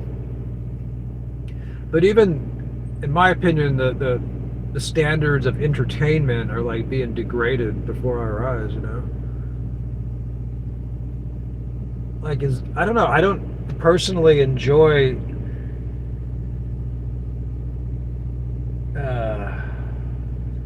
like, I couldn't sit there watching a prankster, you know what I mean? Like, it would just piss me off. I mean, you watch those videos of what Vitali did in, like, the Philippines, and it's beyond cringy. It's like, it invokes a reaction of anger and contempt, and it's like, wow. But I guess it's sensationalism, right? So you're gonna have a group of people that absolutely hate him, but either way they watch him, right? And so you get, but again, the standards and ethics of entertainment and anything is so low, even for cheap fame, that you can almost do anything, and you know you're almost accepted as long as whatever you're famous or something. Not famous, but I'm saying you get all these clicks and views, right? And it just totally warps their brain. And that's what happens. So I've always maintained, like, you know, I wanted to make a meaningful channel with, like, hopefully talk about meaningful stuff or whatever, you know, it's something somewhat educational, somewhat inspiring, hopefully. And I try to stay away from the brain rot because it sucks. But then, you know, I mean, sometimes I get tired too, or like I want to talk about something new or add something to a topic. You know, it's how many times can you talk about various subjects of being a foreigner in the Philippines, you know? How many times can you compare cultures between the U.S. and the Philippines, or how foreigners can better assimilate, talking about budgets or relationships. I don't do too much of that, but you know, there's just common themes. I think what I did that was different, a little bit different, is I compared and contrasted a lot. But then I also started talking about how, you know, America can benefit from countries like the Philippines in terms of learning from their culture, right? Learning the ancient wisdom of resilience and real survival. And there's a strength of character that comes with that. Thinking more in terms of the group, getting out of individualistic thinking and so forth, is what countries like America need to, you know, kind of appreciate more for their own survival. I used to talk about materialism a lot, consumerism and all that good stuff, because it's highly I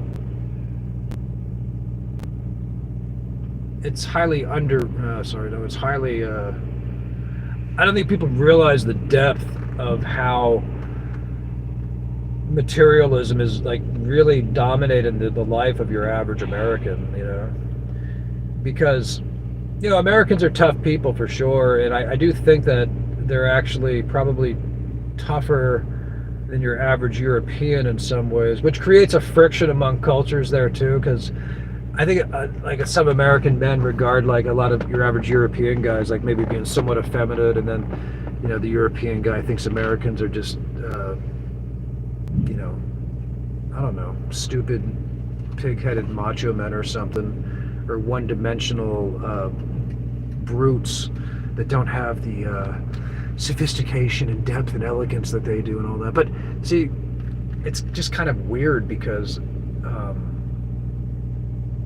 yeah, I don't know, because there's such a melting pot in America of like a lot of Europeans, you know, a lot of different people, but people are so nationalistic and they're so ethnocentric to the point to where it's just like your favorite ball team, you know, and your whatever your political party is or your country. It's like I see it all the time, like in the Philippines, man. Like, you know, and it's not just Americans. Like, people are so proud of being British, and they're so proud of being American or German or something, and they can't. I guess it's like the last thing they stand on or something. I don't know. It's weird. I don't mean to be judgmental. I'm making just more the point of, like, we take ourselves too seriously, right? So when you take yourself too seriously, when you're too prideful about one's country or your fucking heritage or whatever, that's not a bad thing, but I'm saying when you take yourself too seriously, you got to kind of take a step back and be like, you know what? I didn't really choose where I was born, right? Like, I didn't choose to be Caucasian American from such and such family or whatever, you know. Because people, you know, they develop such a sense of pride, and it's like, it's kind of weird, you know. And in all cultures have it, you know, and it's kind of remarkable. I mean, I see it in every single culture of people, every single country, and that's cool, you know. I guess I sympathize with it more, like in countries like the Philippines, because they've been more colonized and attacked and taken advantage of by different Western countries and developed countries, and, you know, men going there doing whatever the hell they want. So I guess for them, like, you know, I kind of understand the importance for them to have their cultural identity intact. You know what I mean? You know, because it's important. Especially on the world stage, where, you know, this world is guided by select groups of people that are in power with a lot of money all over the world. And, you know, when you're on the world stage and you're considered like one of the poorer countries, of course your identity is going to have more clout, you know. And when you have foreigners go into these countries imposing, directly or indirectly, like neo-colonialism and stuff, and influences and businesses, it kind of can meddle with that. And that's part of the thing, I guess, that we got to watch out for as foreigners. Ellie says Filipinos have a happy poor image. I have no idea why they're happy despite being poor. I think because my theory is that I think that comes from survival and resilience, because you kind of get your priorities straight. So you come from a group of people that have survived, some serious natural disasters, typhoons, floods, all that, Pacific Ring of Fire. But then you have the survival of Spain invading, Americans, Europeans, colonialism, like I said, different groups going there, because they talk about, like the island people were more content, right? So you don't see Filipino people trying to necessarily take over the world, right? Because I think it's my belief that through sustaining all that through time, it's like these cultures, they understand priorities, so they get it. That's why, many of them and other people can be happy with simplicity, And it's a basic idea, like most people understand that concept, right? Like, oh yeah, simplicity, sure, being frugal, contentment, but they really get it, in my opinion. So that's my theory. All right, I'm gonna stop. Should I stop talking? I think everybody left, or maybe everyone's here. I don't know. Melly says, oh yeah, tried living in Manila. It's a cluster, but fun. Well, that's any city though, isn't it? I mean, it's like, Manila is pretty dense though, right?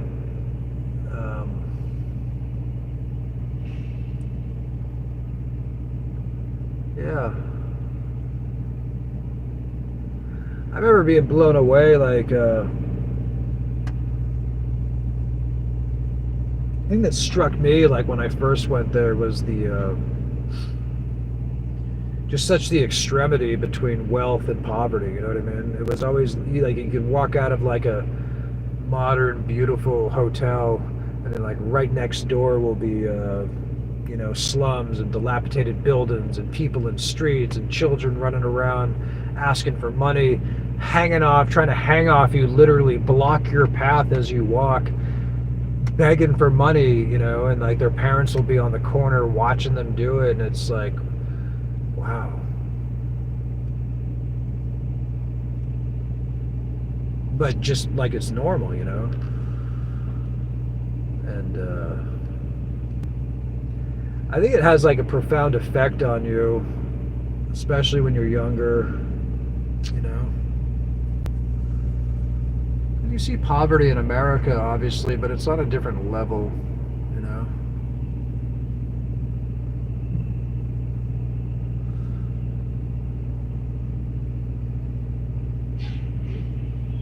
It's on a different level.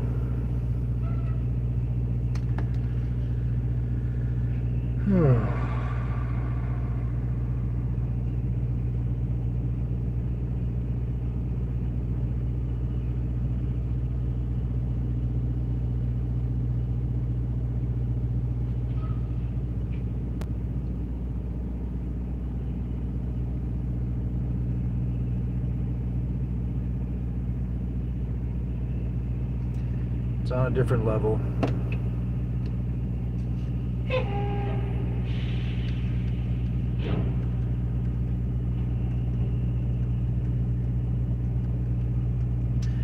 Which is why, you know, it's why, like, what Vitali did that was so offensive, right? Sorry, I don't want to say offensive. That's one of those tag trigger words. It's why it was so appalling what he did, because I don't think, or maybe he did realize, I don't know, but like, it's like the Filipinos are really chill, welcoming people, and you know, everything they've been through, to be just blatantly mocked like that is it's pretty bad, you know, really bad.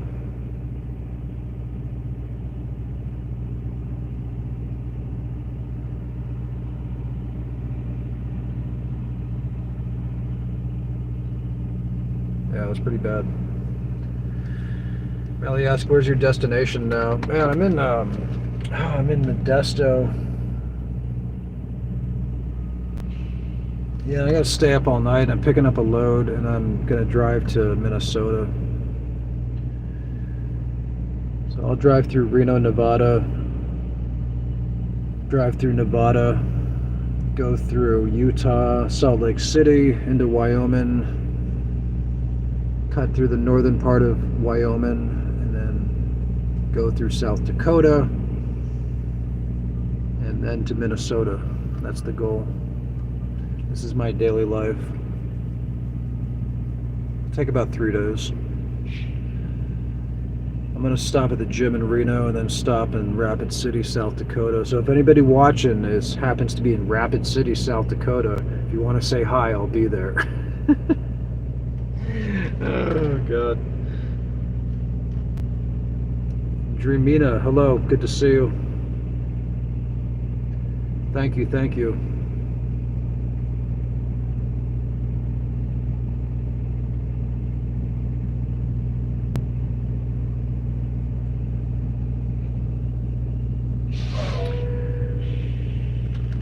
Must hurt my back driving all the time. No, not really. I mean, I was just leaning forward because I'm tired. No, my back's... I try to stretch. Actually, I don't. I used to do a lot of yoga when I was younger, but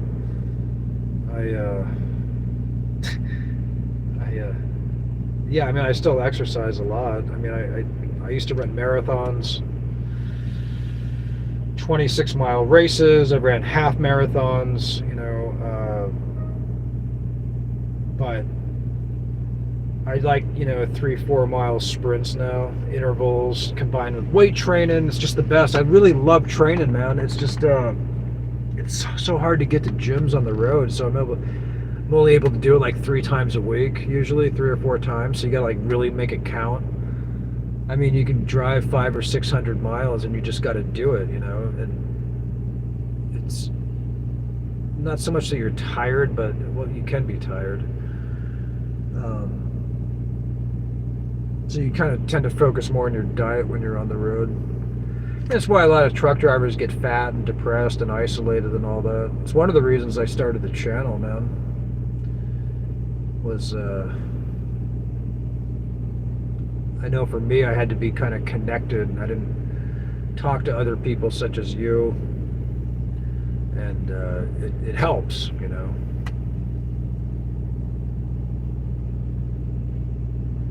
A certain peacefulness to being on the road, but then other times it can be not so peaceful.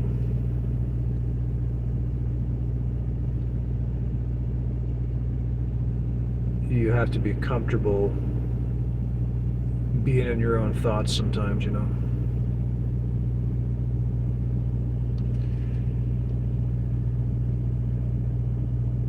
Oh, you do? You got family in Reno, huh? That's cool.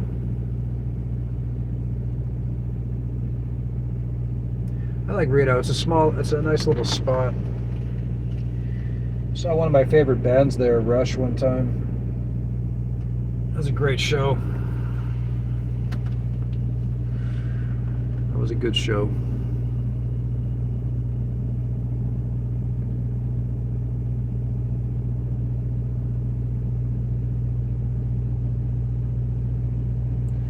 Yeah, man, there's a lot of strange things in this world, you know. So finally, after all these decades, the U.S. government has finally basically admitted that they have, you know, encountered unidentified objects, you know, UFOs, whatever. They've been out there, and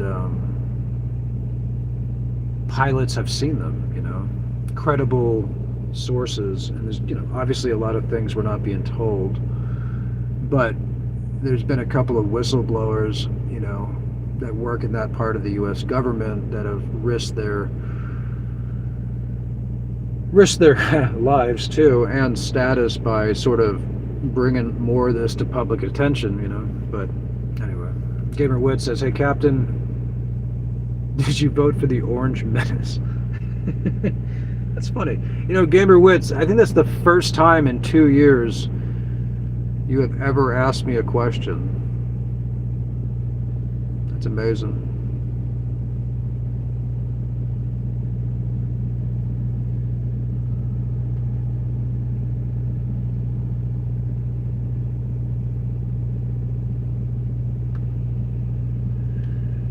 So, here's the deal, Gamer Wits.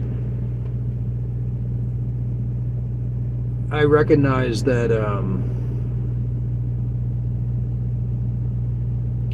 I think all countries, in the end, for their own sustainability, do look out for their own interest.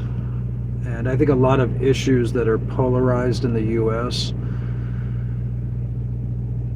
aren't even party issues. Okay? What was interesting is back in the day is, you know, back in the day, the Democrats used to be the party of the people, right? In America. It used to be kind of the working man's party, the party for the poor, the party of equality and immigration and all that kind of, well, no, not immigration, but, and then something kind of shifted, as they kind of do.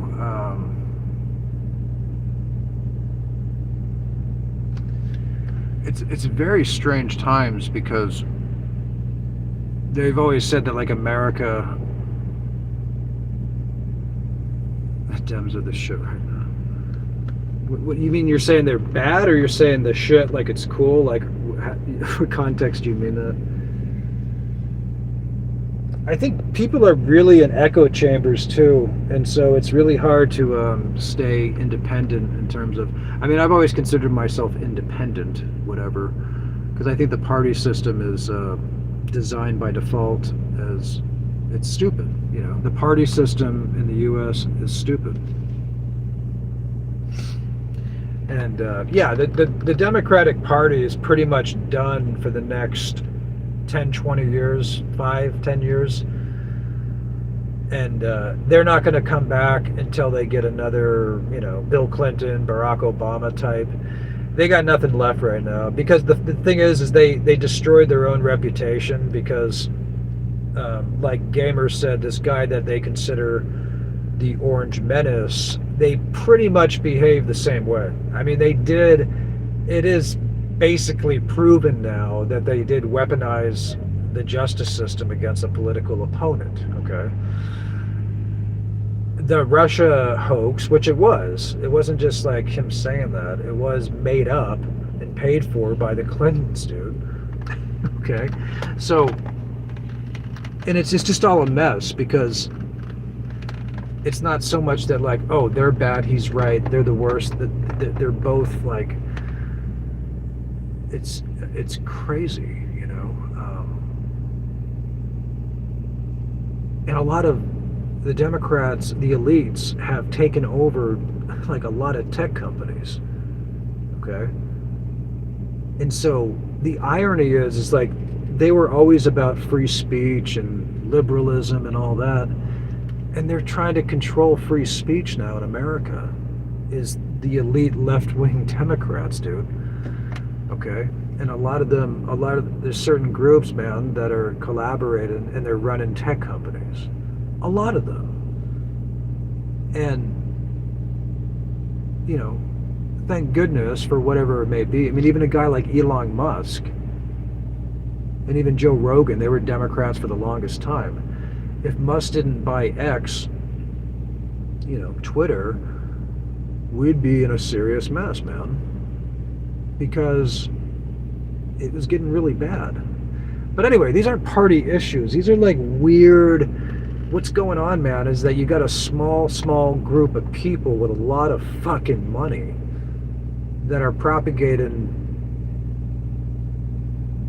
crazy stuff. You cannot give kids who don't know even how to make their own decisions and convince them that because they're having anxiety that a boy, we got to transition him to a girl and give him permanent surgery that he'll never be able to change. Okay? I'm not talking about some psychological thing. I'm talking about amputating anatomy that is permanent.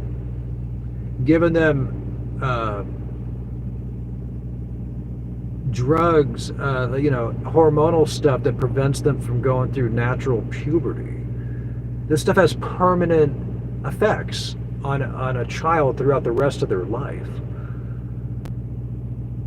And there's such a bizarre agenda of that, and controlling speech. It's unbelievable. There's even certain things that I can't talk about. But that's where that... And I don't really blame it on it's not these parties, man. What's really going on is like,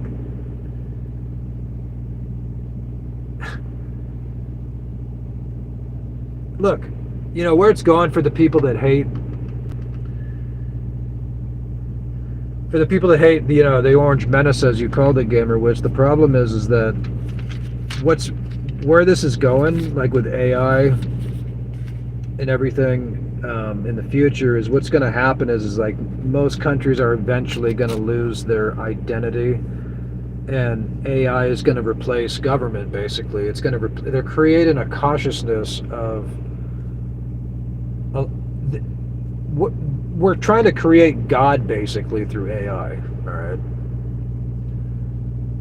And it's going to be so supreme and so beyond human capabilities that eventually we're going to basically bow to it, in the sense of like, we need like AI to run our government and all this, because they're like, humans are too flawed. Anyway, it will probably go towards a one world situation, like a one world currency, a one world governing power type of thing. And that's kind of it. And that could be inevitable, but it's a matter of time, I guess.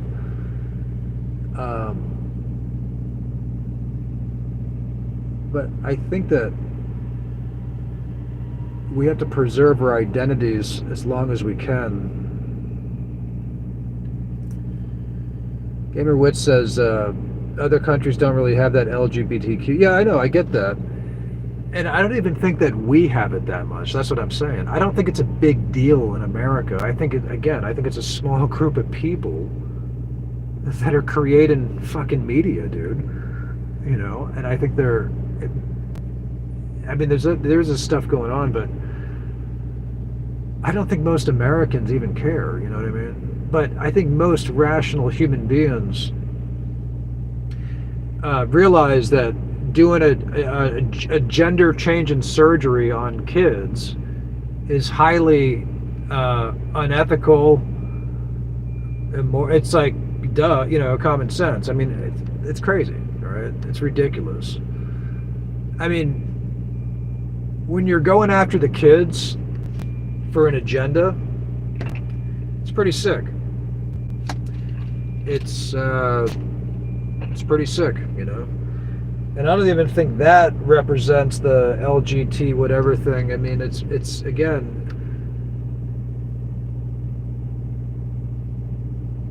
it's pretty bad, but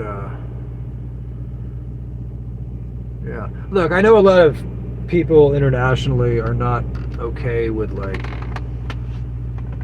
there's a lot of propaganda on both sides, okay? So the whole agenda of the media is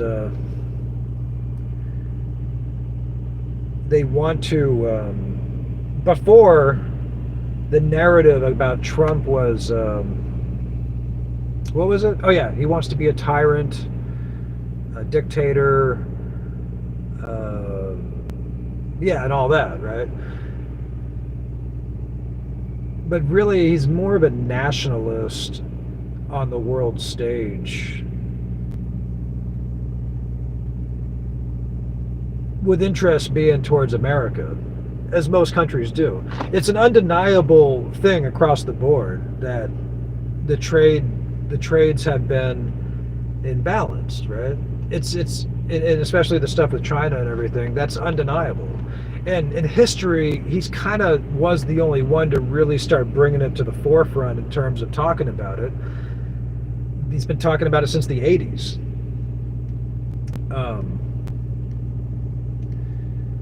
You know, and it's a problem. And I don't know if it's our culture or what, but we got, like, you have, for instance, us Americans or other people, gamers, we can't go to the Philippines, obviously, and just buy land, right? We can't go own real estate, buy land, do whatever we want, right? I mean, that's most countries. You got immigration laws, you have all that. It's just the way it is. It's common sense. It's not a political issue. It's basic national security issue, man. You know what I mean? It's like a whole separate thing. And the problem is these elites with all this money, is they're influencing these politicians to polarize these issues, man. And it's turning everybody against each other. So it's villainize Trump. You know, he's anti-immigrant, anti-this, he wants to be a tyrant. Now the whole narrative is just like he's straight evil. And, you know, you get a lot of basically closet Trump supporters, because I think most of the country does. I mean, you realize that the extreme leftists spent $1 billion putting up Kamala Harris in an election, and they got nowhere, you know? $1 billion, and most of Hollywood supporting and promoting her. And that just goes to show you that you cannot, even with a lot of money, you can't buy, you know, you can't totally pull the wool over people's eyes or buy influence or buy credibility. Kind of like YouTube, you know what I mean? Like, you can get so far, like if somebody pays a lot of money in advertising to grow a huge channel, they suddenly got all these subscribers, got all these ads, and they get all these views, but it doesn't sustain, you know, because they just bought a bunch of advertising. And I think the American people spoke up, you know, because I think the big issue at stake was,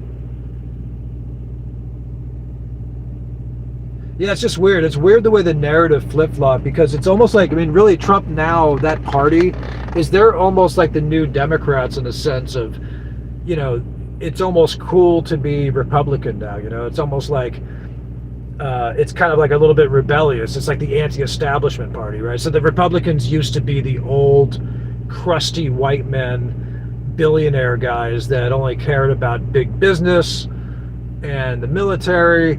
And, you know, like, understandably, middle class, lower class people didn't like them. And now it's kind of flipped, you know.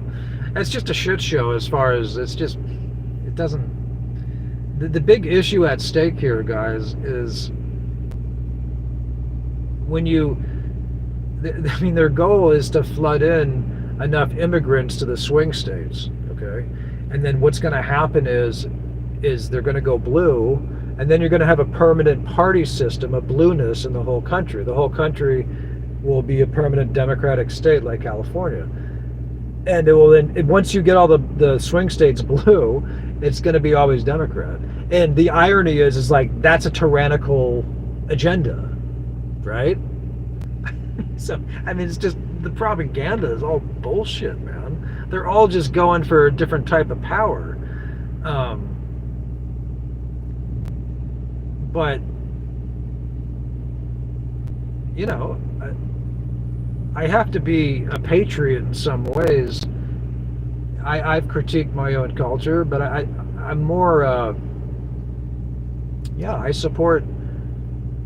voted for the President Trump, you know, and I would again, because in this situation, it's the best option. It's that simple. I mean, and like I said, it's just ironic because it's like they're now the party of free speech.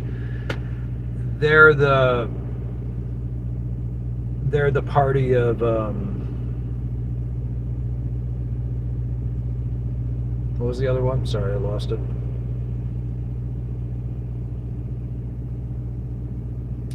Mark Myers says, in other countries you don't have the same rights as the citizens when you have a visa. Yeah, I mean, exactly. Again, it's not a political issue, dude. I mean, that's the way they tried to polarize it, you know? They made it a party issue, and it never was. It never was.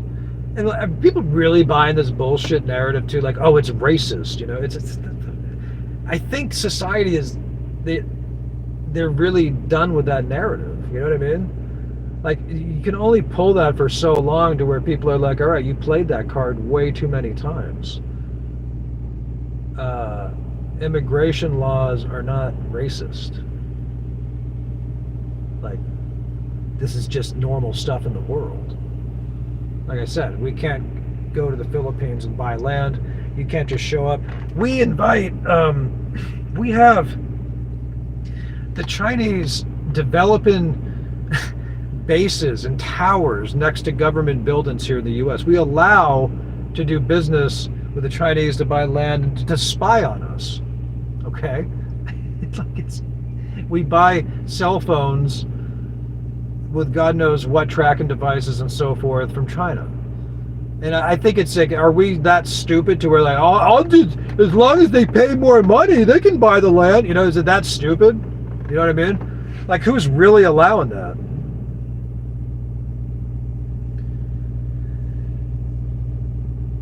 Trump does not control the country, all right, and neither do whoever he was, Biden and Kamala. They're both a mess, and they are by definition. Like, yeah. Anyway, they don't control the country, guys. All right, that's why it doesn't really matter all this bickering about hating one leader over the next. Is they have limited power.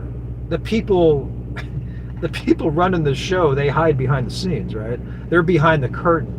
They're the ones that have all the money. They're influencing the politicians. They're really the ones calling the shots. Okay. Thomas Crooks, 22 years old, tries to assassinate the president of the United States. No surveillance on the roof.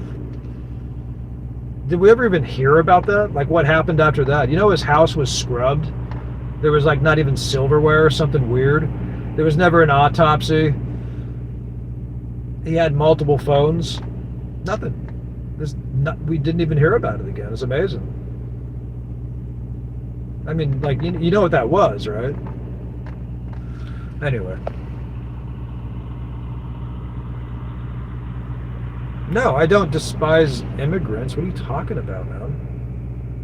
That's what I'm saying, Gammer, man. That's a narrative, man. That's a total narrative. It has nothing to do with it, man. That's my point. It doesn't make a difference. That's not what's going on here. It has nothing to do with it, man.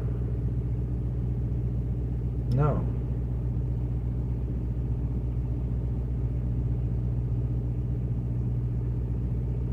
You too. Thank you, Melly. Appreciate that. Thanks for hanging out. No, Gamer, that's not what it is, man. Don't misconstrue. Don't turn this into an us versus them thing, all right? That's part of the problem, okay? We're all in this together. I'm not in love with any leader or politician or party. I'm independent. They have limited power. There's only so much they can even do.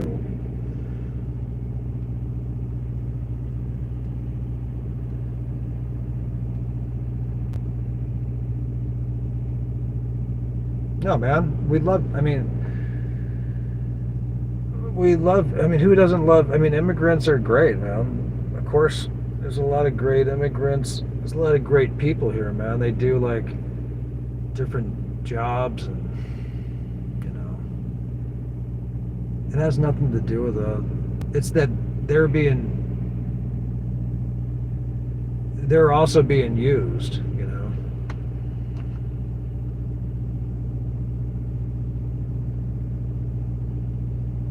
They're also being used. Barack Obama deported more people in his first term, Gamerwitz, than Donald Trump. Do you know that? And do you know why he did that? Because he's like he's a leader and a president, and he knows that it's not a party issue. But of course you don't hear about that because he doesn't talk about it and advertise it every week and run his mouth. That's just the classic narrative that, whatever, Trump or Republicans or whoever's, and that's just not true. It's like, it's bullshit.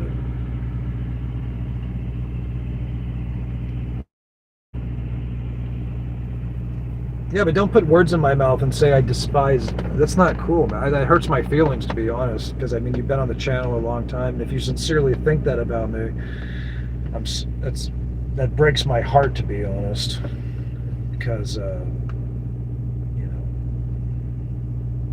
my son's Filipino.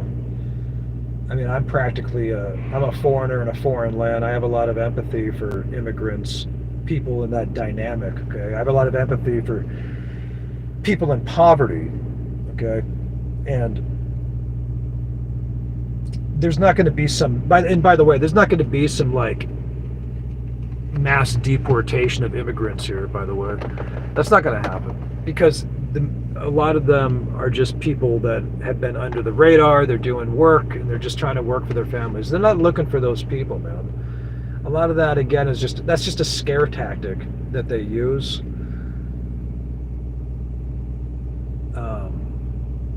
They're not gonna, thank you, Gamer, appreciate that.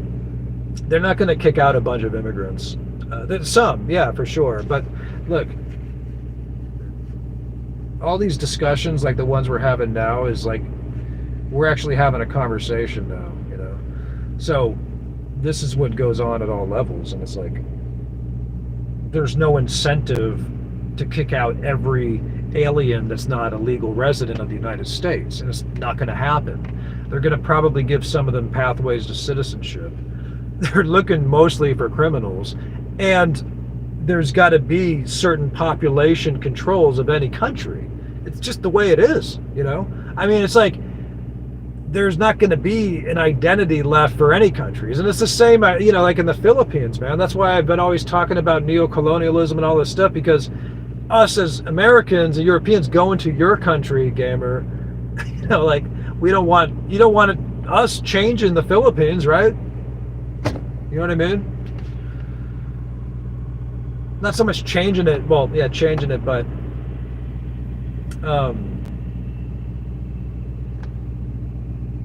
you know. But look, I think for me, you know, a lot of this stuff is it's more cultural, because I only think these leaders have so much authority like in America. I think a lot of our issues in America are cultural issues. A lot of the stuff that can be changed is on a cultural, social, psychological level, gamer. I really do. I really believe that. And this is why, like on this channel, you know, you've seen the videos that I've made and the stuff I talk about is because a lot of the problems that we have, man, can be solved if we change as people. If we start looking at ourselves and the world differently and all that, you know. I mean, Americans are being brainwashed by brain rot, you know. Everybody wants to be a star. Everybody thinks they deserve to be rich. Everybody deserves to have a house, a new car, and everybody's in debt. And yeah, you know, there is going to be some of that, like, oh, they're just going to, who are we going to blame? Oh, let's blame the immigrants, right? They've always been scapegoated, and that happens in every country too. Like, it's natural. That's another ploy, is like, it's been a scapegoat in many countries throughout history to blame the foreigner, to blame the immigrants. And it's just not 100% the case, right? I mean, there's shreds of truth into suggesting that massive migration of any group can manipulate economies, gamer, you know what I mean? But a lot of, you know, but a good chunk of that is necessary. You want immigrants, you want people and all that. And but yeah, I mean, the scapegoating, like hating immigrants, blaming it, that's unfortunate, you know. That's what these media does, you know, and that's what they turn these parties into. They've turned all this stuff into these bullshit. These aren't party issues. These aren't like Trump is, that's part of the problem. It never was. It never should have been, you know. And that's a huge part of the problem.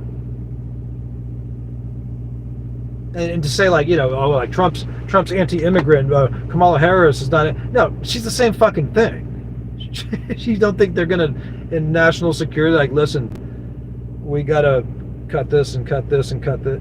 They were all doing it, man. I mean, Obama, like I said, kicked out more immigrants than Trump.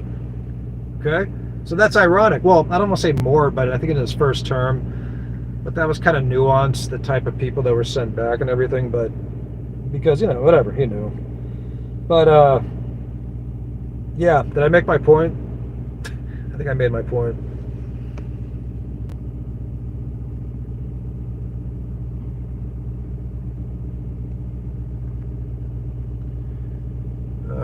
Let's see, Sean Banks, the trucker. Thailand, if you overstay your visa, that's 1 year in jail and a fine. Yeah, that's too bad. Well, I mean, that's the way it goes, you know.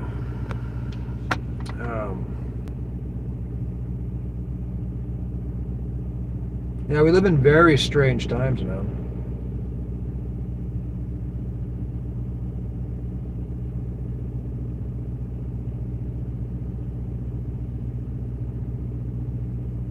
And make no mistake, we are creating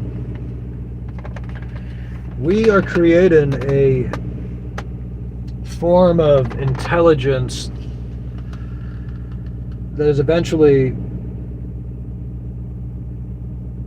I think long term, it's really gonna run probably the human race on some level, dude, you know.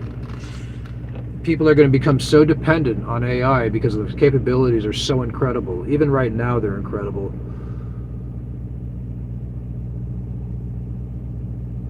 And I don't know how much certain elites run in this world. I don't think they have too much of an interest in us humans. You understand what I'm saying? So, it's another reason why, all this stuff about identity confusion and all this stuff.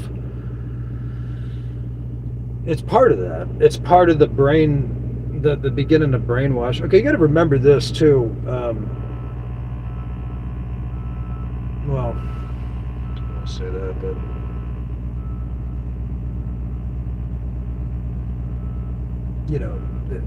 Americans themselves should not be, fighting with each other. Just there's other stuff we got to do. But yeah, make no mistake though, it's there's not going to be some sudden gamer, there's not going to be a sudden mass deportation of immigrants, on a large scale, because it wouldn't make sense, you know what I mean? It kind of goes in this ebb and flow too, as far as letting people in, kicking people out and all that. Yeah, I mean, there's a lot of loopholes in America, man.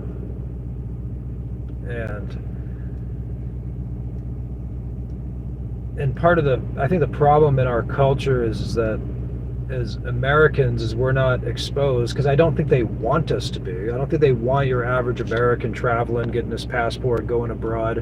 And so we can say, damn, I really do have a lot of opportunities.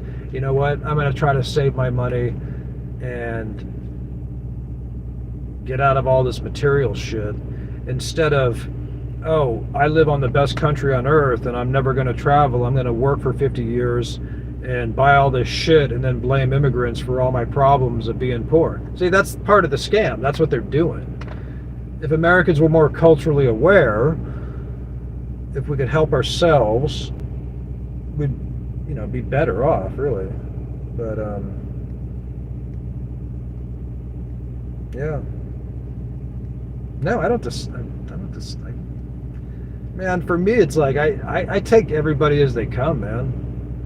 I mean, I see some of the immigrant truck drivers, and they're the most grateful, humble people, man. They're not a bunch of assholes. They're not like, oh, I'm a American hater. But I mean, we all know, obviously, you're going to get people through the border from various parts of the world, wherever, that are up to no good. That's just the way it goes. I mean, it's just common sense. So it's a matter of mitigating that, and that, it gets hard, because you've got to, less people are going to be able to come in. That's just, it kind of goes in those waves. But that's the whole problem right now with fentanyl, is that, like the FBI, they've tried to make it harder to create fentanyl like in the US, and so there's loopholes now to where there's precursors or whatever, and so China is having this stuff come through the Canadian border, and it's poisoning basically the American youth, all the recreational stuff, and it's really bad,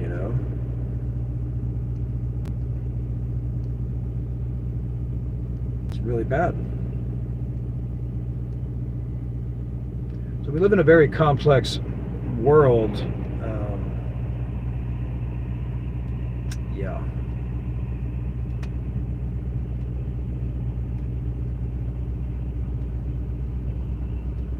But yeah, but I'll say this. I mean, I would say probably all. Most of the immigrants I've met are all just low-key people, hard-working, humble, low-key, just out of sight, out of mind. Most of the ones I've met. Anyway, I'll get off the subject. I was talking to Gamer Wits. He's the first time he's actually ever asked me a question, so... it's funny, Gamer, for the longest time, not the longest time, but at first I thought you were, a couple of years ago, I thought maybe you were a bot or something. It was weird.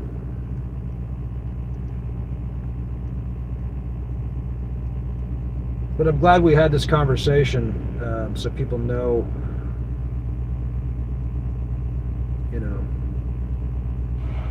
I guess, our outlook.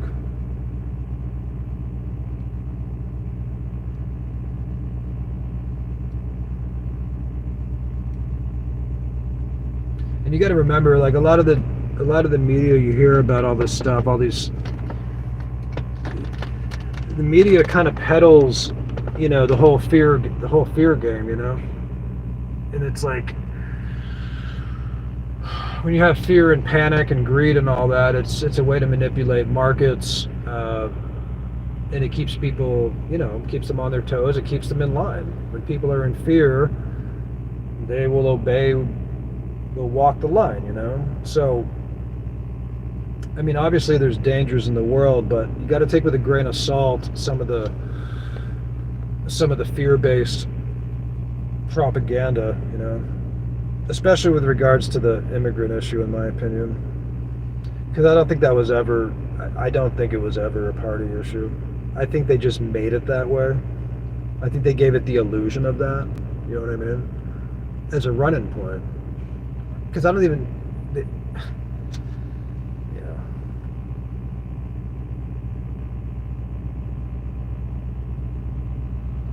But all that stuff, man, about, but you see what I mean about where this is going, though, with you got AI, you got free speech, and you got turning the swing states blue. So eventually we're getting closer and closer and closer to, like, basically like a world government, at some point, because they're going to say, this AI is its own intelligence. It's what we need to follow. Like, we are going to be basically worshiping a technology of artificial intelligence posing as a higher life form that's superior to us. And so we're going to be ruled by it, possibly in the future, What's up, ND? Thanks for that. Appreciate it.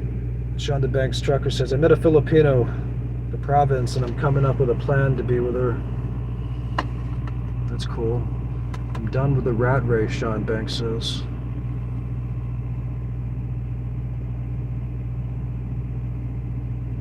Sean Banks says, if you're an immigrant farm worker, they won't deport you. They give you a bond.